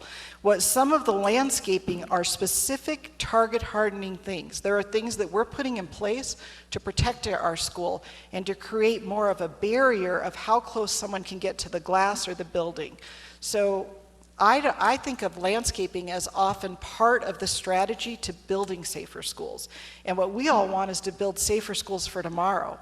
And that's where we look at how much glass do we have? Do we have window film to control like bulletproof film? I mean, those are the kind of target hardening things. Do we have numbers on the top of our roofs for helicopter landings? The cross training, the bottom line is the difficulty in El Paso County is we have 17 school districts doing different things. And the more we can increase consistency, and I think the police departments would say that's one thing we want. We want to increase the consistency of how we target harden, what we're doing, and how we train. And that's the effort that I've seen really growing in the last few years here in El Paso County. Yeah, my wife's a teacher in District 11, and she's explained the protocol that they've gone over. She teaches special needs children, so it's even more problematic at times. But she's also told me about, you know, some of the holes that are in the process, but still, at the end of the day, they have ingrained as much as they can in her classroom with these children about what they need to do, and they go over it over and over again. But it's interesting to hear her say, well, there's a door that's not solid wood, or it's not metal, it has some glass, it has an ability for someone to look through or break through or whatever, and obviously without totally turning a school into a Fort Knox or something. There are limitations to it, but again, to think that students and teachers these days are not up to speed on what the protocol and the practice is and reinforcing that is sadly mistaken, because it is. And that's the #1 thing out of Columbine is all staff training, whether you're a custodian or the lady in the lunchroom or on the buses. We have to, our job is to protect and educate. All of us as parents want our kids to come home safe. And that is the philosophy of training, is that you're seeing PIOs out here being able to describe what they do for an emergency. We want every teacher to be clear on what they need to do. And I think just them having that conversation and situational awareness when you walk into your classroom and being able to say, where's my glass? Where do I get my kids to make them safe? And the other thing is, you know, when we look at Safe to Tell, what you keep seeing on the line is that mobile app. Well, it's not a magic bullet, the mobile app, but that gives you a live communication as a teacher to a state law enforcement comm center that's moving to the Fusion Center. And that means that even if you're in lockdown and you're trying to make decisions, that gives them a tool to communicate with somebody and get, if I have a special needs student, they can communicate. I have a medical need in my classroom, that can be communicated. So that's a reverse side of the tool. We have a question over here, sir. Go ahead. You've been waiting a while. Lawrence Martinez, Director of Inversion, Second Chance to Judicial Education. We bring out law enforcement to high schools, middle schools, and grade schools. What we do is we teach the students what happens when they cross the doors over there at the judicial system. Magistrates, judges come out to speak to them. El Paso County Sheriff, the police department come to speak to them. We let them know the ramifications. I volunteered with El Paso Sheriff's Department under Commander Northam for many years, so I understand the problems that law enforcement deals with. I applaud you guys for cross-training as well as working together, but shouldn't we now start to train parents how to react to a situation at their school, where to get information, and also begin to train them on how to speak to their children about what happened? So you're saying that you actually take these kids through a process to understand how the judicial system and the process works, to educate them on the consequence end of that? Is that what you're saying? Yes, we do. Yeah. Yes, we do. We let them know exactly what happens when they do decide to break the law. We let them know exactly the consequences, as well as the parents, on the financial and the emotional situation that comes up with it. Generally speaking, what's the reaction to that process? Actually, it's very good because of the fact that you have a lot of kids together who are all asking the same question of what happens. Many kids are unaware of what happens just through breaking a window or breaking into a car. Then they begin to realize what happens throughout their life as it follows them, where they've broken the law. We even bring in colleges to let them know how it affects their ability to be accepted to certain colleges. Thank you. We were talking about the kids with special needs, and we got a Facebook question for Aspen Point. Does Aspen Point help treat children with special needs? Can they go to you too? Yeah, we do have kids who come in with special needs. We don't specifically advertise ourselves like as an autism center or a center to specifically focus on maybe kids with developmental delays, that sort of things. But we do have several clinicians who have been put through trainings to work with kiddos with, say, autism or other special needs. We actually have we've been partnering with the Family Support Center, and they've been bringing a speaker in once a month to train all of the clinicians there on how to help parents and be a support for parents and kids as well. Thank you. You have a question, sir? Yeah, I want to thank News5 and just the panel here for just informing us as parents. I have 3 kids in schools here. And so my question is, I know morality begins in the home, what we allow our children to watch on TV, so much violence, sexual activity, those types of things that we're seeing that we didn't see growing up as kids. How can churches partner with schools to raise the importance of a moral standard and a moral awareness? Who would like to weigh in on that? Again, it's a community partnership. I think that's one of the underlying themes that we've gathered here tonight. How important is it to establish even perhaps, I know that the faith community works in many ways in this community, but is it something that you see a connection with in our districts and with our police departments and other law enforcement? Anyone want to jump in? I'll go out there, whatever. Let me do that. First of all, it is really important to look at what are the protective factors. And by research, we look at the many protective factors that we want our children to have. But one is a strong moral, faith-based belief system. That's by research. We want our kids to have a respect and some moral values. And whatever that might be, we want to make sure that we embrace that. And I know we rely heavily in this community and across this nation on the faith base in helping us respond and helping us recover. So depending on what the needs are about families or students, we get support from the faith-based communities. And I thought part of your question was, what do we need to be teaching in the home?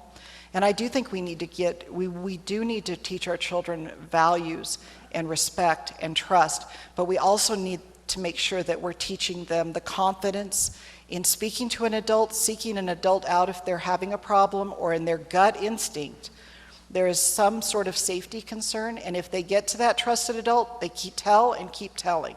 And whether they need to talk in a protected method, that's there. So I would just end that the faith-based community here is a big part of the solution of both school safety and recovery. Thank you. And this is a pretty general question. If anybody, I don't know how you do this, but this is what somebody asked. Why are kids allowed to have their phones in schools in the first place? So perhaps that's the question that could not be answered, but it seems like it's a double-edged sword here, that on the one hand, it's a great communication tool, but on the other hand, it can create controversy and chaos as well. Anybody want to take a stab at drawing the line on cell phones or what the protocol is for most classrooms? We got someone back here. Please identify yourself. I'm Sean Goings. I'm the Safety Security Coordinator for the Woodland Park School District. We teach everything at school, and responsibility with cell phones is one of those things. If we tell them that they can't have them, what do they want? They want them. We have to teach them how to be responsible with that technology, with their digital footprint, with what they're putting out there. So most of us, and I'm speaking for a lot of us, have programs in our schools that teach that digital responsibility. So for us to say that they can't have them is not realistic. I go to conferences every year and everybody's got a cell phone, and it's how they function and it's how they do things when they're learning, when they're out in the public. I see the reporters are sitting there doing stuff off their phones and reading stuff as they're doing their live reports. It's a part of our reality now, and if we're not responsible in teaching them how to use that technology, then we're failing them. I just wanted to say that Tommy Coates with Fountain Police Department. I just want to say also in reference to cell phones and the social media side of it. You've often heard social media is the devil, and sometimes we kind of feel that way, but at the same time as it can be so negative and have that negative impact, there's oftentimes, at least in law enforcement side of the house, that turns into be a huge piece of the evidentiary side of what we need to bring justice in a case. So for as much bad as there is in social media, it's not going to go away. Realistically, the kids aren't going to lose their phones, and just understand that although it is a negative in many respects, it also is a positive in many respects as well.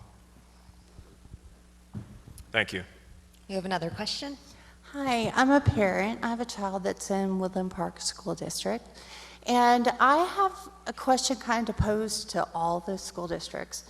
I taught for 17 years, so I've been there. I know that I would put my life on the line for all my kids and all that stuff, but there are only certain things that districts are doing to help keep the kids safe. Like, I love the presence of the law enforcement. I love the beepers to get in and the buzzers and all that stuff. But as a teacher, I had a room full of kids. I had a locked door with a window on it. And what is to keep a shooter from busting through the window, unlocking the door, coming in? I've seen a lot of things on social media lately, like the bulletproof rooms and the things that you put on the doors to help keep them locked. Is there anything that y'all are considering to add to classrooms or anything to help add to the safety? Thank you. I can tell you in District 49, there are door windows and other windows with ballistic film on them already. I won't tell you where they are. But our community has invested in security twice. In 2014 and again in 2016, our community voted overwhelmingly to support increases in resources for school security. So we've been taking advantage of the insight that you share and that others share to do very practical things. And we have a student board in our district. So I sat with a group of, these are high school students, about 10 days ago, and I asked them, what do you want? And what they said very unanimously was, we want to be trained in what to do in this classroom with this teacher under these circumstances. So our high school students are asking for more situation-specific training. They're also sensitive to how detailed you get with training with younger students, because at some age it can become traumatizing. But I will tell you, as the child of a teacher and the father of a teacher and the brother of a teacher and a teacher myself, there's a lot of wisdom in our teacher corps, and I think we're doing better at listening to our teachers, because our teachers have great instincts about how to keep students safe. That's why we put so much trust in them. I love the comment that they're our best first responders. We're trying to listen and learn and be responsive to the wisdom of our teachers. Thank you. I'd just like to add real quick that exactly what he said, but part of that empowerment and teaching people how to survive, and especially our kids, starts at home. Why do these people keep coming back to the schools? And the answer is because they're going to find passive victims. Look at air travel anymore.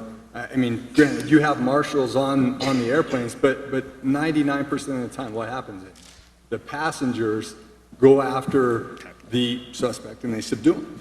And ultimately, that's, especially with our older kids, certainly we want to reinforce that it's a safe place. School is statistically one of the safest places you can be, but you are also somewhat responsible for your own safety. So to give them those tools and to teach them how to protect themselves and have them feel free to do that, I think is an important part of the conversation.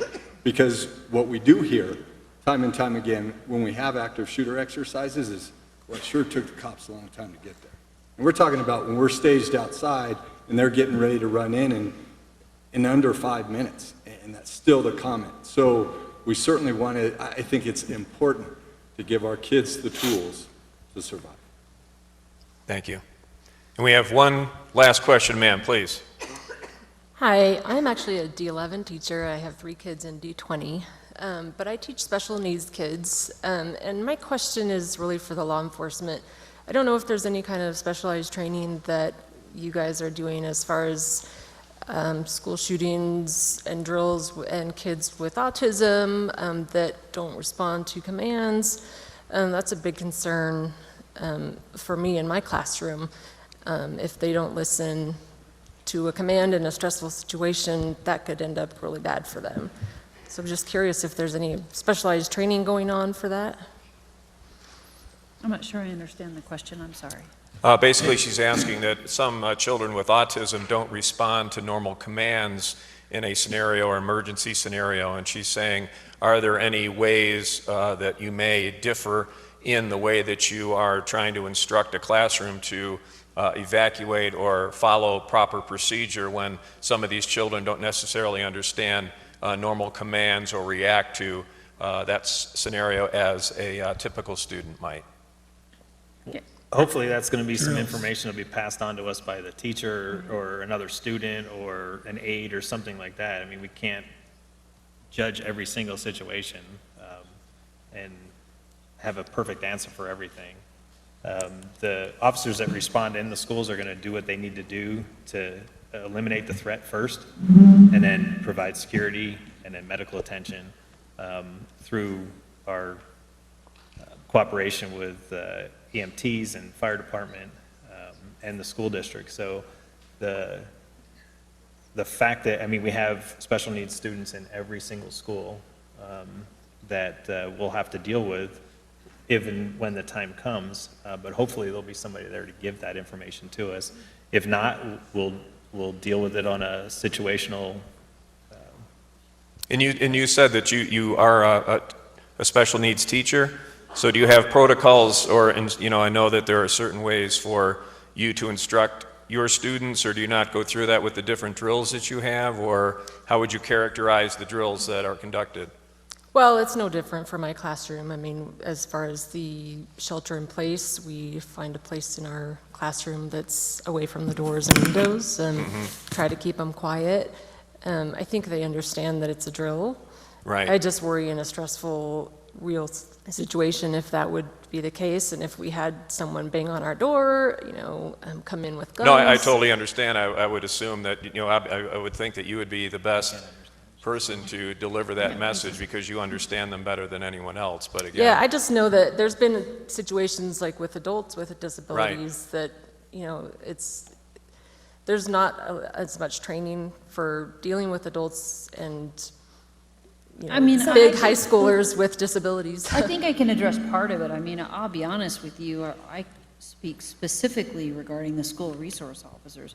They've already familiarized themselves with the school population.